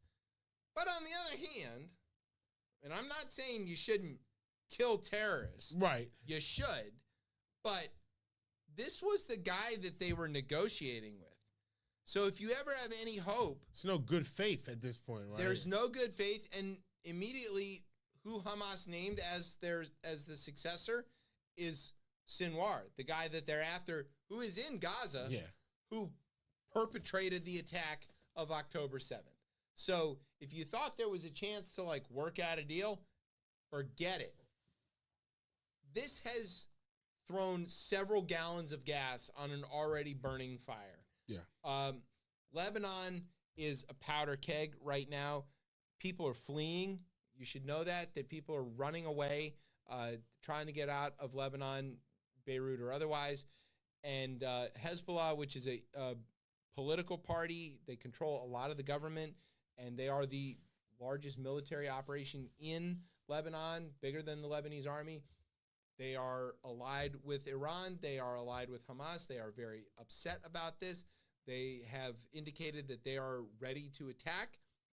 There are Iranian-aligned militias in Iraq who are ready to attack. And the last time that this thing kind of happened, when the Israelis took out another bad guy, the Iranians responded by firing 300 missiles and drones at Israel, which they pretty well telegraphed in advance. And the United States, England, France, and Jordan, and the UAE and the Israelis shot them all down. Nobody got hurt. And it was kind of left at that. But that wasn't good enough for Benjamin Netanyahu. He wants this war. Yeah. And so, like, if anybody thought that he was going to negotiate and end the war in Gaza and get the hostages back, this is very clearly not what he's interested in doing. He's interested in prolonging this as long as possible, which we've said on the show many times, is to keep himself out of prison. And he's willing to do it by aligning with a bunch of extremists on the Israeli right, settlers and stuff, who are talking in terms of genocide of the people in Gaza and in the West Bank. I should point out that these guys are actively using the conflict in Gaza as an excuse or a distraction to seize land and steal things from Palestinians who live there in the West Bank, like literally walking in, taking their house and being like, this is my house now, get out of here. And they're like, what do you mean this is your house? And the guy's like, yeah, it's my house. And they go, you can't steal our house. And he's like, well, if I don't, somebody else is gonna. No, not how we should do things. And there's no apparatus inside the Israeli government to stop this. No, it's got full support. It's full support, exactly. Let's not even pretend that it's just partial or, kind of tacit approval, right? Yeah, This is explicit, go out and grab stuff and commit these acts of violence. As we know in this country how settlers work. Yes. It's always a settler. You can't even really have a settler without a backing of the government. You really can't have a settler without... taking settler isn't the right word. Yeah, right. And maybe it is, though, because settler, as I think of it, is usually taking something from somebody else. Well, yeah, okay. But if you want to think of, like, let's say we put a human colony on the moon. Okay, we're settling the moon. Yeah. We're not taking it from anybody else that we know of. Yeah. Right. Fair. But, like, if you go to another part of the earth and be like, yo, this is mine now, no. It's conquest, but settler is the word we say. But, like, I look at settler, when I hear, and I think a majority of people, when they hear settler now, it's not like a nice thing. It's like, oh, a settler is someone who's coming to take something from somebody else. Yes. Which I don't think is the actual definition of it. No, that's not what that word means. No, it means to take something that is empty, I assume, and then actually settle it. Yeah, and the Israelis would contend that these places are empty because nobody's actively living there or cultivating it or farming it. And the reason they're not is because, in large part, they're prevented from doing so. Or in other cases, they're settling on, like, outcroppings of rock on the top of a mountain where nobody could cultivate anything, and they go, oh, well, it's unused land. Well, that's not how that works. So it's not good, and this is not helping. But don't worry, the United States is involved. So we've moved a bunch of F-22s, several naval vessels, and a bunch of other equipment closer to the area, because if the Iranians and their proxies do attack Israel, whether it's from Lebanon or from Yemen with the Houthis, or whether it's Iran themselves or out of these militias in Iraq, the United States is going to work with the Israelis to defend it. There is a question, though, about the capability of the aligned powers to actually shoot down all of the missiles. Right. Because Hezbollah's got a fuck ton of missiles. Iran's got several metric fuck tons of missiles, and the Houthis have several yet more fuck tons of missiles. And it's not clear that the overall technological superiority of the Western world can actually shoot all these down. And there might be some casualties in Israel. Also, remember that the last time there was help from Jordan and from UAE and stuff. The Jordanians, who by and large don't really talk to Iran, have gone over there to Iran and asked them to cool it and please don't respond. Jordan and Egypt have peace treaties with Israel. They're the only Arab countries with peace treaties, although the Gulf Arabs have sort of a bit of an understanding. It's understandable. And they don't really like the Iranians. But this has crossed so many lines that, you know, Egypt also sent a delegation to Iran to try to sort of cool things down. If the Iranians get some of the missiles through, and I'm saying Iranians collectively, whether that's Hezbollah, Houthis, or whatever, right? If they get something through the net and kill several Israelis, and Israel responds, we're talking about a possible nuclear conflagration. Because if they get a few missiles through, Israel's got missiles. They've also got fighter aircraft. They've also got bombers. They've got nukes. Yeah. And if Bibi's pissed off enough. See, there is where if Vladimir Putin will not use them, there's no way in hell, because then that's an audacious move that really kind of ruptures. You become kind of almost an outcast nation if you need. There's an approval, like there's an approval from certain nations before you can just go ahead and. You can't nuke somebody without the United States saying it's okay. There's only one empire that allows people to do that, and it's the one nuke people. Yeah, we tell people when they're allowed. Within the certain set of nations. I guess probably was a G7. I assume that. Yeah, right. That's really Israel's not in the G7, but yes. But then, right, I guess. But in the world of nations, yes. In the world of nations, that's going to be nobody. The U.S. isn't telling North Korea when. Yeah, exactly. But Vladimir Putin is like, no, because again, he hasn't done it yet. He hasn't done it yet, but also too, it's not like that move is so audacious that I still believe us as like just regular humans.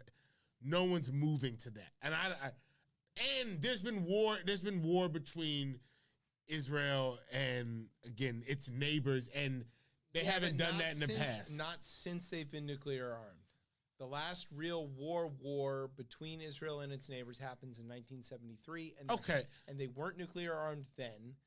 And there is a huge imbalance in military capability right now between what Israel's got and the ability to use it, and what the rest of the surrounding countries have and their ability to use it. Although I should point out that gap has somewhat narrowed. 15 years ago, the rockets that were being fired at Israel were unguided, essentially large bottle rockets. They are now ballistic missiles. So they have gotten better, but still, It's not a good It's situation. not good. Yeah, that. And I want to just point that out to remind everybody that the Americans are working hard at this. You know, the State Department is in overdrive. Blinken has been back and forth. You haven't seen him on TV for a reason. There might be kind of a limit here. Yeah, at a certain point. Between what America and the Arab allies of Israel can do to tell them to cool it, should they actually suffer some casualties as a result of an attack by Iran. That would be a kind of all bets are off, you know, fuck it all, let's do it. Yeah, but also too, like in a war with Hamas, if you're going in and you're killing people in other countries, like there's gonna be a response. That's usually what happens. Yeah, but the Israelis feel like that it's their right to do that and not get response. Exactly. Yeah, and a variety of nations have went to Iran and asked them to not do that, right? And to make that so. It does feel like that's a weird ask. It is a weird ask, right? But like to that point there, other nations make that so for Israel to feel that way because it's like, all right. Yes. Yeah, we did this, so what? Yeah. But I'm like, it's a war. Like, it's like, all right, like it's a war with Hamas. There's no rules in war. There isn't, yeah. So it's like, all right, like there should be some type of response. I mean, but if you wanted to get the hostages back, if you wanted to end the war, you probably wouldn't have killed the person you're negotiating with. Yeah, right. Exactly. That's what we know. You know, turn the script a little bit and just say, like, if this had happened where, I don't know, a visiting dignitary from Britain had been killed by the Soviets or the Russians while in Chicago, what would we have done? We'd have nuked Moscow in a second. We wouldn't have waited. We wouldn't have crazy. Been like, you can't be doing that. We wouldn't have had any negotiations. We wouldn't have gone to the UN. We'd have just been like, boom, do it. Because you can't do that kind of thing. No. But yet, it's been done. Here it is. Yeah. Speaking of things you can't do, Tez. Yeah, I saw this story. What's going on in your I saw this story randomly on the BBC when I was randomly. I did not know this was going on at first. I did not know this was going on at first. Maybe tell everybody what's going on. There's just a huge amount of riots happening in England in different parts, and as I understand it, a lot of this is around again immigration. Yes, which obviously this has been a sore subject. Nobody's from England anymore. Nobody's from England anymore. And I guess I'm confused and looking through the story of like where this is bubbled up for. But as I read through at the end, it's like, oh, this is a common story of the internet provoking people really to go do things. Yes, where there isn't an actual problem. I don't think. Like correct. And that's what I got from this. Elon is involved. Yeah, of course. Okay, so here's what did happen. There was a terrible attack where some kids were stabbed by a crazy guy. Yeah. In England, and the guy who stabbed them was 17 years old. Yeah. He turns out to be from England. He's born in England. Yeah. But because he's underage, the authorities didn't release his name and information when they arrested him. And so without that concrete information out there, the internet was like, oh, we know who did it. A Muslim refugee. Migrant crime. Yeah. And so a bunch of far-right, anti-immigrant English people started rioting and burning hotels, housing migrants, refugees who had been granted status by the government, burning mosques, attacking random people on the street.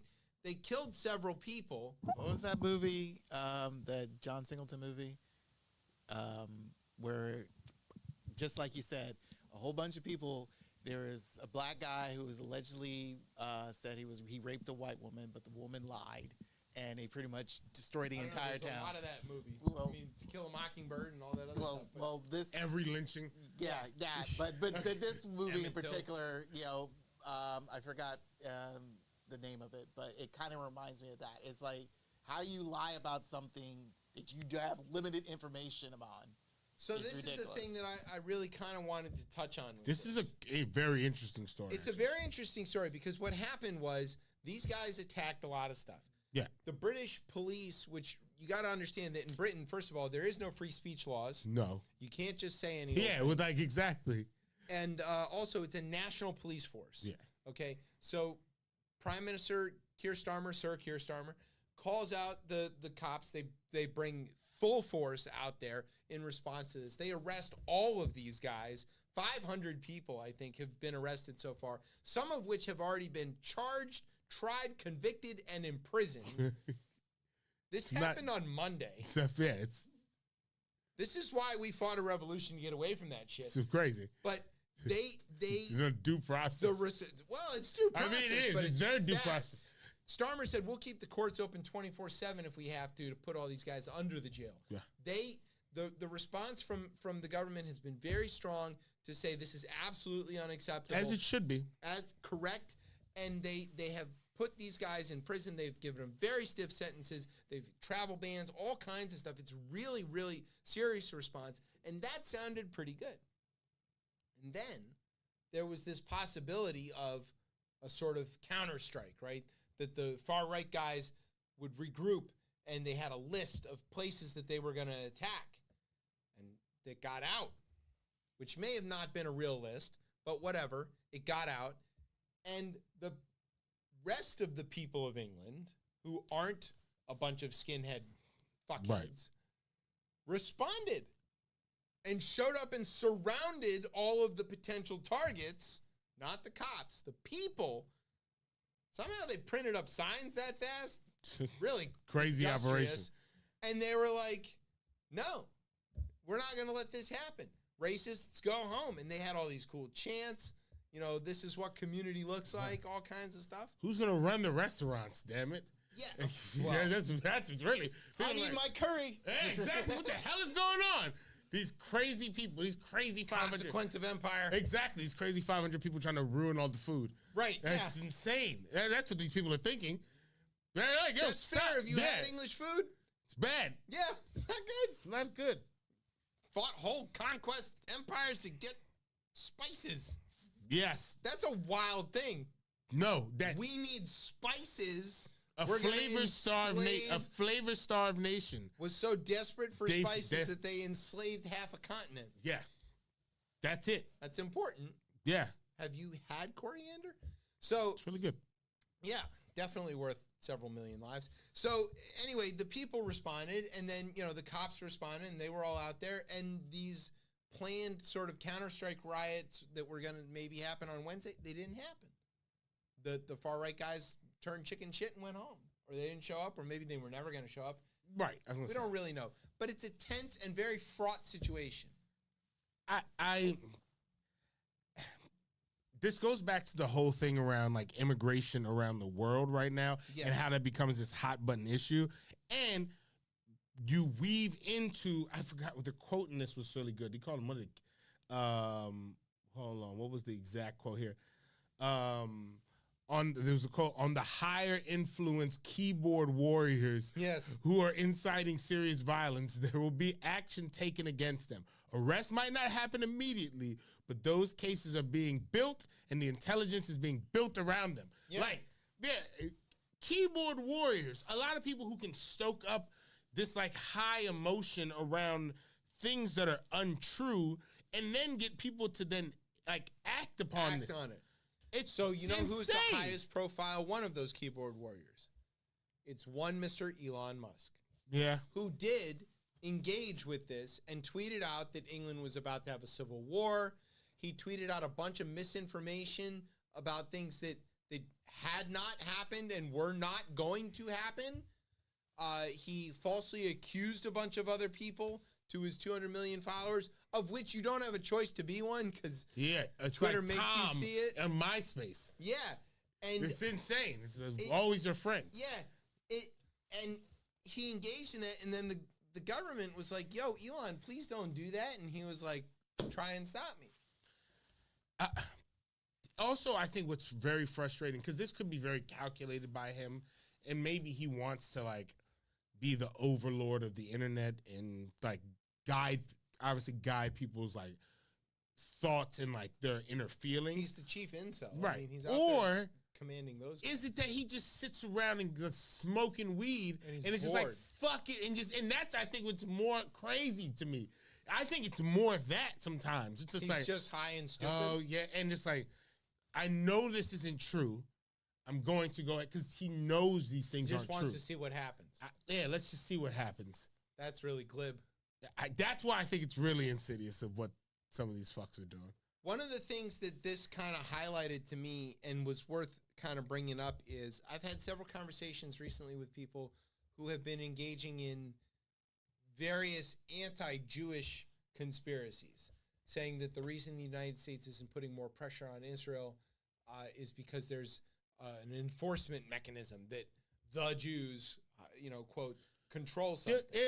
But the enforcement mechanism is that there's a policy after World War II about where Israel is in the world and how this country responds. And this is not new. No, that part isn't really the thing that I wanted to talk about. What I wanted to talk about was I was cautioning some of these folks that I was talking about that stirring up these kinds of conspiracies or these kinds of anti-insert group here thoughts and conversations, when they aren't true in particular, can lead to violence, can lead to people being at risk. Yeah, that's true. And you need to be very careful about engaging in that kind of speech. Even if you might think that it's true, you shouldn't be saying that because of look at what can happen.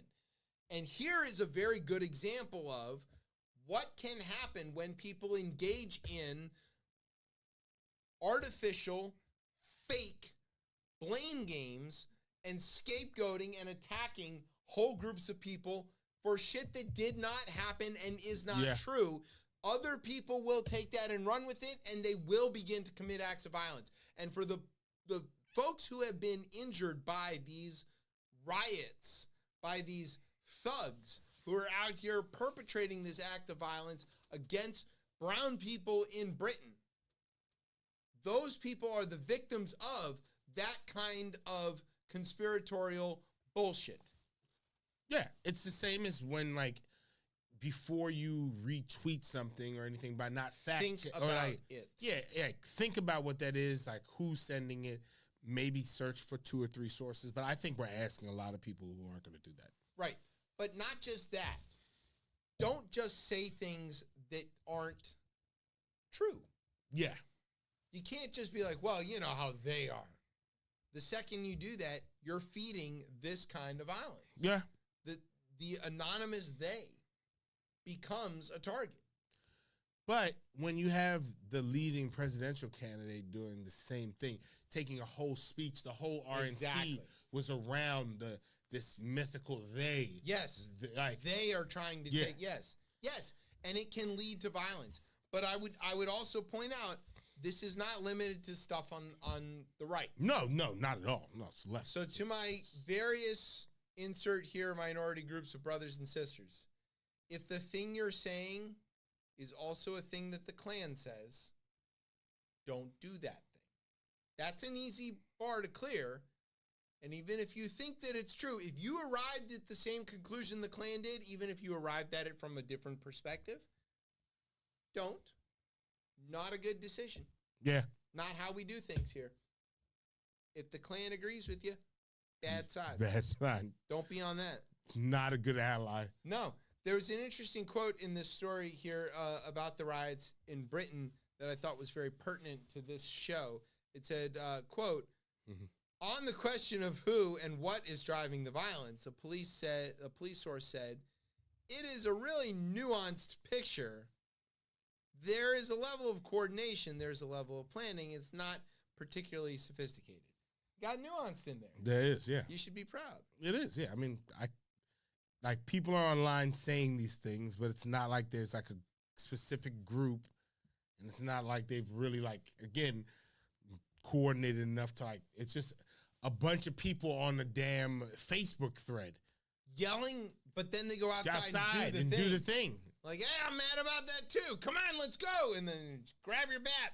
Except it's the Muslims. It's a cricket bat, so it doesn't hurt as much. No plays cricket. Jamaica. Yeah, brown people. Yeah, not very Black well people. though. Well, no, brown people play. Brown cricket. people do. Jamaica yes. currently not. No. I mean they did all right, but No, not like our Indian brothers and sisters. yeah, South Asians great at the cricket. Great. Way to go, Empire. Yeah. It's coming home. Oh. All right, you want to do a test talk or you want to take a break? We can keep it quick with the test talk. This one here is around Metro. birds. No, not this time. No, but it's about overworked and drunk Metro employees. Can we apply? Yo, no. Get overtime and then you can just be drunk on the job. Yeah, Sounds great, right? I'm overworked and drunk. No, but this came out of the Post. It's from a watchdog group, and it said too many DC Metro trains are run by exhausted or drunk drivers. And they proceed to go through in this article, and this is like according to the The red eye line. Oh God, red eye line. That's really good. So according to the Federal Transit Administration, and I didn't know this, public transit is the only mode of transportation that has no standard for how much rest workers should get between shifts. Right. Which is Truckers have all kinds of rules. Pilots have all kinds of rules. Bus drivers, no rules. No rules. And there have been like School bus drivers have rules. good. Well, thank God for the kids. The rest of you, The future. totally on your own. You're on your own. But a few things that I had like heard a few mishaps, but didn't know that there were this many. But there's been some like near misses and like close calls on Metro, similar to like in our airspace as well too. Like just and Talk about overworked. right, there hasn't been a fatality since 2009, the big crash that happened outside Fort Totten. But there are a few of these mishaps that have happened, and like one of these goes a different way. Again, you end up having a bunch of people hurt or God forbid dead. And again, this supervisor, right, who ended up putting like a switch in the wrong direction, and I think the trains came within 150 feet of colliding. This is in Huntington Station. He was working his 11th consecutive day, a mix of day and overnight shifts, according to the safety report. And then one incident investigated by the group involved a train operator working on his 18th consecutive day. Jesus. So that's insane. 18 days straight. It's more than half a month. It's more than half a month. And I'm based on a story that the Post did, and this might be now, maybe like 6 or 7 years ago, around like overtime and rampant overtime that happens inside Metro. Oh, yeah. I wonder if there's a combination, obviously, of this. If people are like, yo, I'm going to rack up as much money as I can. Well, sure, why wouldn't they? But there's no guardrails against this. There's no rules. And it also goes back to, we need to quickly move to going back to automated trains. Yes. I know we are afraid of that, and well, the reason that we went to the Is 'cause of the away from crash, the automated yeah. trains was because of the crash, because the technology had failed us. But yeah, I think that one time, yeah, and And then it's- we overswung the pendulum. one time they did it. It was, I get it. That crash was insane. Yeah, but it was more about the type of train car than it was Yeah. about the failure of the technology to coordinate them. I'm not sure that having tired drivers is better than having an occasional technological failure. Right. And, you know, to be clear also, when the automated trains are operating, there's still a person in the driver's seat. They're not driverless. And, you know, they can stop the train if they exactly. have to. And some of these crashes have been averted because Right, operators because have the stopped the train. person notices that the... Oh, there's headlights. Yes. Ah! The Thank God. the semi-automatic trains almost collide, and then a human goes like, "Oh, we should stop." But like this does kind of speak to a problem that we've talked about in other places within the system, that there's just not enough people to do the job. Right. You need more people. You need more funding. You need to direct more resources towards this. I don't know if anybody knows this, but the FAA's air traffic controllers are only 80% staffed, which means that the other 20% is all made up of overtime, and that's coming. It's not good. That's coming at an expense, right? Not just in dollars, but also in wear and tear on the people who do it, and burnout and all kinds of other stuff. I'm sure that WMATA's dealing with similar issues. If they're working bus drivers and train operators overtime, that's a problem. They shouldn't be working overtime. They should be hiring more people. What's stopping them from hiring more people? Is it that they can't hire more people because they're like don't have the resources to do it, or what? I think it always will come down to the funding and like. I think no one wants to do. No, people don't want the job. Yeah. I think a lot of people. I think a lot of people want to be Metro because. How so? There's this underlying thing about like you get the Metro job security. Job security. Like, have you ever looked at a Metro parking lot? Looks very nice. Yeah, they got nice cars. They're very nice cars. They're always very nice. If you say that, then they should promote that, and they don't. So the way I see it is like I doubt that either A, you have the public not aware that there are Metro jobs available. Even though the only Metro job I see available is Metro Police. That's the only one. Yeah. That's so, the point. and then on top of that, it's just like, okay, hearing a story like that is like, okay, why do I want this? I also think it goes. I really want to look back on this story that they did like an expose on Metro.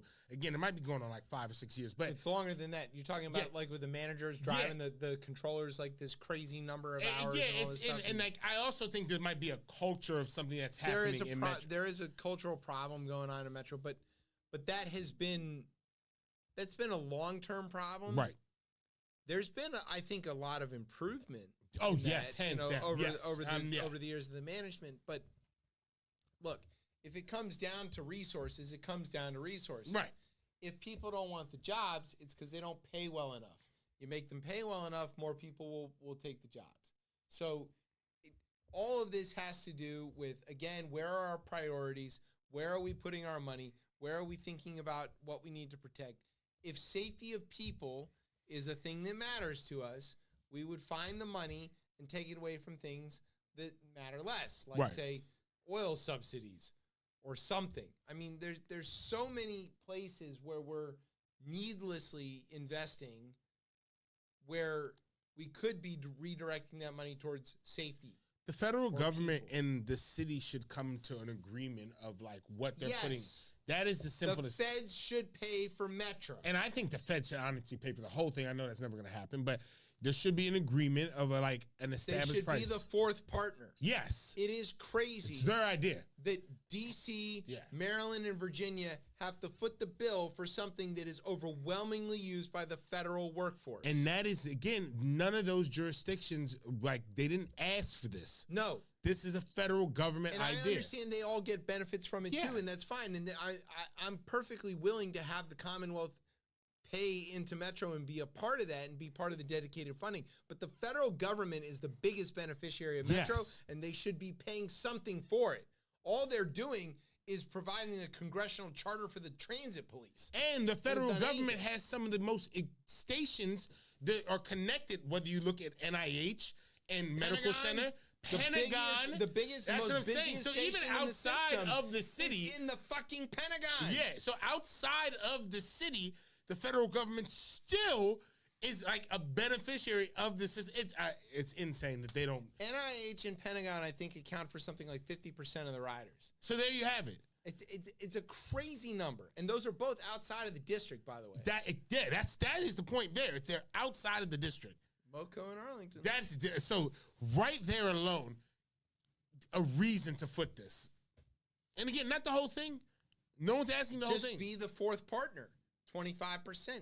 Come on, guys. And make sure it doesn't ever, it always is happening. Yeah. Yeah, it's always Every funded. 3 years is like a big fight. Is Metro going to survive? No, it can't be that. Yeah, it shouldn't be that. That's a great way to do capital planning.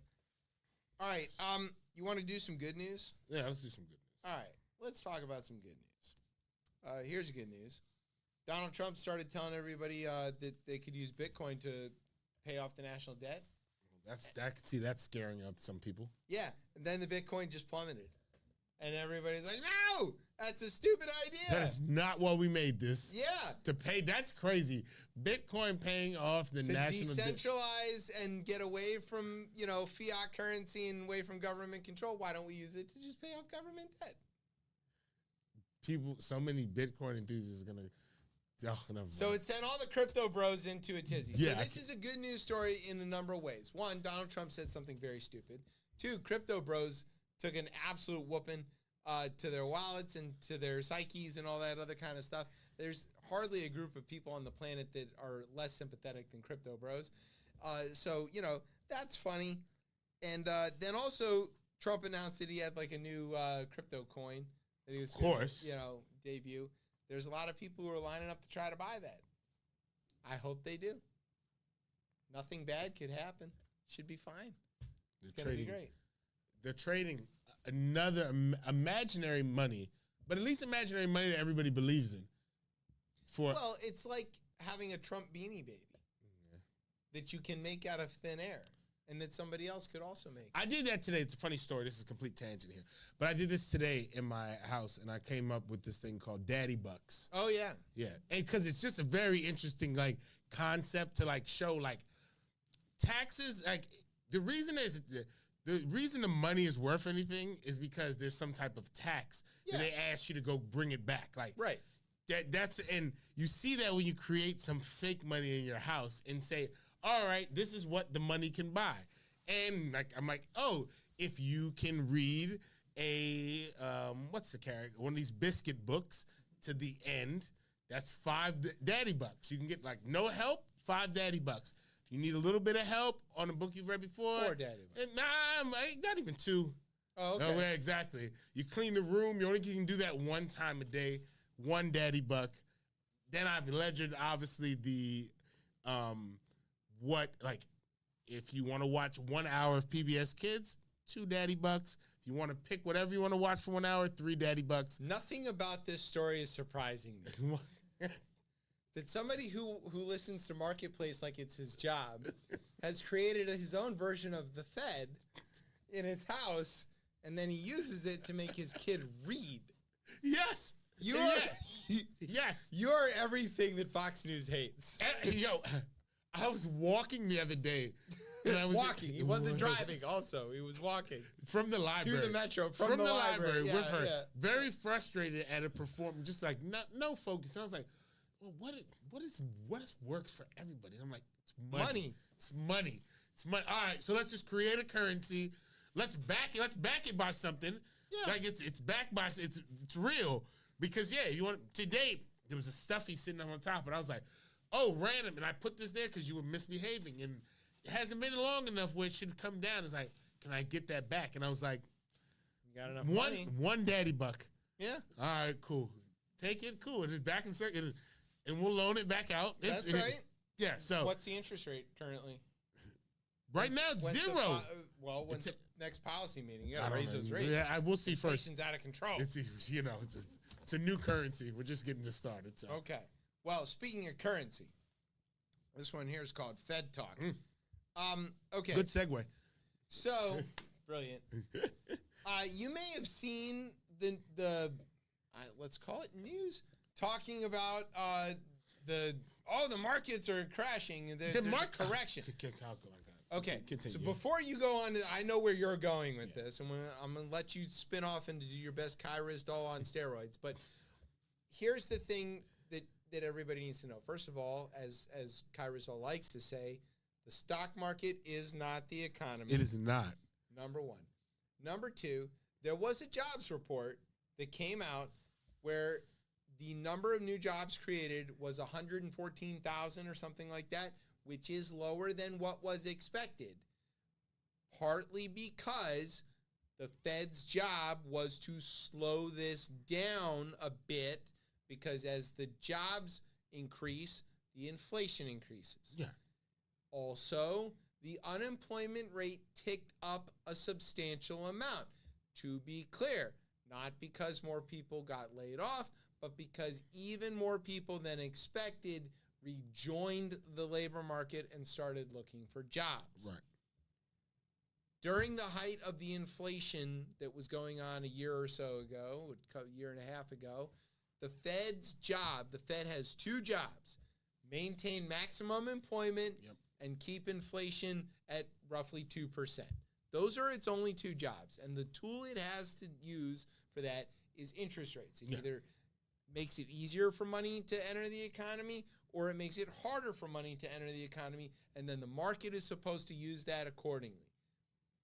I think it is fair to say, you can correct me if I'm wrong, it is fair to say that this is the intended goal of the soft landing by keeping interest rates high for a long period of time and slowly being willing to dampen things down, but not to take your foot and jam it on the gas all of a sudden. We have achieved a cycle that has never happened in, let's call it a capitalist economy before, where we had growth that was out of control, which people might call inflation. We had growth that was out of control. We got it under control, but did not cause a recession. We did not cause negative growth, which is one of the dumbest Fed words that there ever is. And things seem to be fine. They're not trouble. It's not. They're just fine. But people who want to just make money regardless of the situation are like, well, fine doesn't make us as much money, so we're going to panic and we are going to sell off a lot of our stuff to try to make a lot of money, which people used to call profit taking in the market, right? When things are way higher than you know they ought to be, you just sell a bunch of it and pocket that money. Then you rebuy all your shit when it comes back down to back to where it's actually valued at. That's pretty much what's going on. And you can look at it over the last 3 or 4 days and see that everything that everybody panicked about on Friday is mostly finished off. I think that's a fair read on this. Yeah.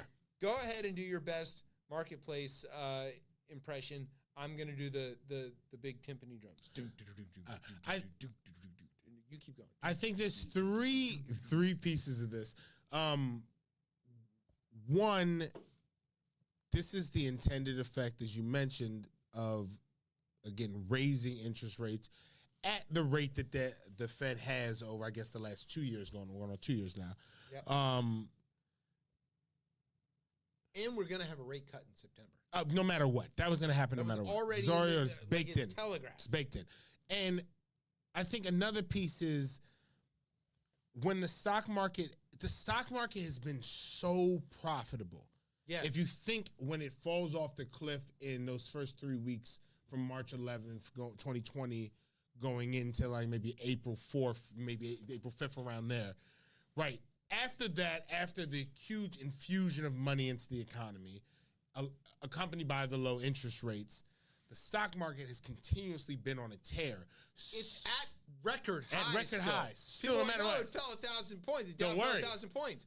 Oh, I'm sorry. It's still like 10,000 points above where it was 3 years ago. And I think that's kind of where I look at this as well, too. And it's like we've been saying that these numbers are not real in a sense. Yes. Like we've been saying the numbers are not real. There needs to be a recalibration in the market. But not a correction. Yeah, not a correction. It just needs to get more value aligned, I think is the word that they like to use. And I think we watched that happen. I think if you look at like the year prior in the spring with Silicon Valley Bank, and you look at this here, these are like blips that have happened to things that really, again, weren't necessarily like Silicon Valley Bank wasn't really shored up like that. Right. They weren't following the rules. Right. And the regulators essentially handled it. Yeah, and it was handled, and there was a dip, and we kept moving. And a lot of the dip here seems to be driven by these AI and NVIDIA and some of these other things that seem to be a little bit overvalued. Not a little bit, way overvalued. You know, and it's a bubble within the greater economy, and it's probably not a catastrophe. No.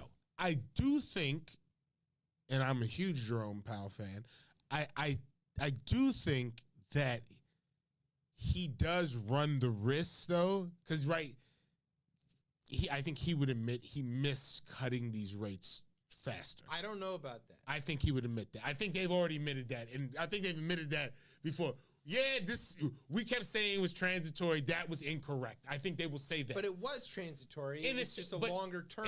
But the way they sold it to the public. Yeah. It wasn't. That part, the way he sold it, yes, he'll admit to. But I have heard interviews with Powell, and one of the things that seems very clear here is that he has gambled on being willing to be a little late. Yeah. As long as he gets it right. Because you can fix that. If you go too fast, in either direction, it's harder to fix. Yeah, I just think it's probably, though it takes time to see it happen in like the real economy with rates rising, I think the reverse is it takes a little longer. And on the cut to that, and I think where you'll see it immediately will be with the stock market, which maybe if people look to that, that's fine. But when you look into the real economy, if you cut the rates earlier while everything was on a meteoric rise, which it was of dubious value to say the least, people would have borrowed money with which to buy inflated values of stock, which would have further pushed the values of these things up without any underlying actual value of the thing that they make. This bolsters the rate cut that happens in September. Yes, but that has to happen to make you. People got to realize that it's not about how to make a quick buck in the short term. The Fed is not interested in that. The Fed's job is to match the value of the economy, which people call inflation or GDP. You can use these words interchangeably, with the real world needs of the people, which you could call jobs. Yeah. These are the reason the Fed has this dual mission, the way that they're chartered, is because these are the two sides of the scale that have to be balanced. And if they're a little late to one side or the other, as long as the total fluctuation is pretty minimal, they've got it right. If you're mad because you couldn't make a lot of money faster, but you're still making money, you're mad at the wrong thing. No, so far so good. And go home to the Hamptons. So far so good on this. I mean, yeah, this economy is still very strong. But I think anytime the stock market does a drop like that, it's going to raise alarms, and no one's going to see the bigger picture that this is a strong market. It's been strong. Right. The good news is the economy is growing. Yeah. The good news is the economy is not growing as fast as it was. No. The good news is that the regulators are actually regulating the economy in a way that benefits the most people. Oil's gonna flatten out over the next few months. Employment is up. Yeah. Wages are outpacing inflation. The total cost of living is decreasing. This is the sign of a strong economy. And housing rate just dropped. Yep. I got a message today about that. And new housing starts to increase. So, and we're the envy of the world. Yeah. Yeah. Call up somebody in another country and tease them. Like, hey, man, yeah, we're paying $3.20 a gallon. Tokyo rising their rates is also plays into that as well. That's for the first time in, exactly. 25 years? There's going to be some type of shock. Like, that's a shock. They've been negative for 25 years. Yeah, it's a shock no matter what. Ask the average person yelling about the economy what the interest rate in Tokyo is. No one cares. What do you mean Tokyo? What does that have to do with anything? Wait, what does that have to do with anything, they'll say? Goddamn globalists. There's a Nikkei. What's a Nikkei? Nike? It's Nike, yeah. Speaking of Nike, this story is called, oh, man, the alt-right is going to hate this. So, there's a guy, Michael Bloomberg. Yeah. He's a billionaire. President, yeah. Super billionaire. Yeah, former presidential candidate. Yeah. Mayor of New York for a while. Pretty good. He's been on both the Democrat and Republican parties. He's, an independent for a little while. This one rich man does. One wealthy man does. Yeah, he just sort of moves around. He's a total of 5'3" on a good day. Yeah. Rides the subway every day to work still, as one does in New York. Where else are you going to park? Guy's loaded. Well, decided needed to divest a little bit, spread the wealth around. Bloomberg Philanthropies announced a $600 million gift to just 4 HBCUs. Of course, the most important one being Howard. Of course. I'm sure there are others, but they're not in D.C., so we don't. No, I'm kidding. It's not that we don't care. It's been distributed across several places. So it's $175 million to Howard University College of Medicine, Meharry Medical College, and Morehouse School of Medicine. Charles R. Drew University of Medicine and Science will get $75 million. So a lot of money. A lot of money. And altogether, the generous giving to some of these HBCUs, it's going to Spelman, it's going to Morehouse, it's going to a bunch of places. It's coming from these wealthy billionaires. Reed Hastings of Netflix. You've seen the Bezos fortune, which is mostly not Scott Bezos. It's Mackenzie, who is out here trying to get the money. And there's a twofold reason for this. One, it's about rebalancing the scales. Yeah. Okay? These folks made a lot of money mostly by going to exclusively white institutions that help them, make a lot of money, and it feels like it ought to be rebalanced. But also, there's a lot of talent and capability for the overall economy and for the country. It's better for the economy. That's in many places. And it seems ridiculous to concentrate your resources in so few of them when you have an opportunity everywhere around. I want to tell you a story. Where I work, we have a mailroom, which is, where everybody likes to say that they started. Yeah. One of the people, we have an open position in the mailroom, and one of the people who's applied for this open position in the mailroom is an immigrant to this country and has been here for a while. He's currently working as a cleaner, but we got a hold of his resume to take a look at. Turns out he went to law school back in his previous, in his homeland. As many immigrants have. As many people have, yeah. Right? And so, 6 years of college, and he's here pushing a broom.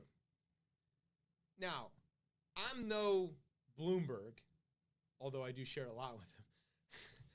But I'm certainly not as smart as he is, and I don't have all of his fancy degrees and everything like that. But I'm smart enough to know that if you've got a lawyer, you don't waste his talent cleaning the floor. And you certainly don't waste him in the mailroom, but maybe you start it if that's the only thing you can do. This is a smart person. You should use these resources and get it. And because we live in a society that's so lopsided and has intentionally overlooked so much talent for so long. Yeah. Of course, the billionaire class that has made a lot of money by finding smart ideas and investing has figured, hey, here's a smart idea. Why don't we invest in smart people? And a lot of those smart people are at Howard. They're at Spelman. They're at Morehouse. They're at Bowie State. They're at Virginia State. They're at all of these places. Eastern Shore University. Yeah, I mean, we're just picking the locals. Right. But, we could go on for days. Invest in talent. Whether it's in minor league baseball or HBCUs, invest in talent. I think that eventually, and maybe a lot of these things, if we think through climate change, or we think through a lot of these diversity initiatives, or being the just DEI hires, or being more specific, giving just due to the black people of this country that make this economy. And what do you mean? They built the Capitol. They got to eat better than the rest of the slaves. They were fine. Bill O'Reilly told me it was great. Right. If we eventually look at this as a monetary thing, and we're like, oh, we can gain money from this, all of this changes. And as people see this, they will be like, oh, I can make money from climate change. Let's do it. Oh, I can make more money by investing in resiliency. I can make money by investing in people. Yeah, sadly, it's cynical that we have to fall back to that there's a path to fortune through investing in people. But hey, idiots, invest in people. I mean, you're crazy not to. You got all this talent sitting on the bench. You're not using it. What are you doing? Don't let J.D. Vance anywhere near a bench, by the way. Oh, God. It's a little too close to a couch. The bench with the little holes? Ooh, those metal ones. I don't know about that. Yeah. Well, he is from Ohio, so probably fits.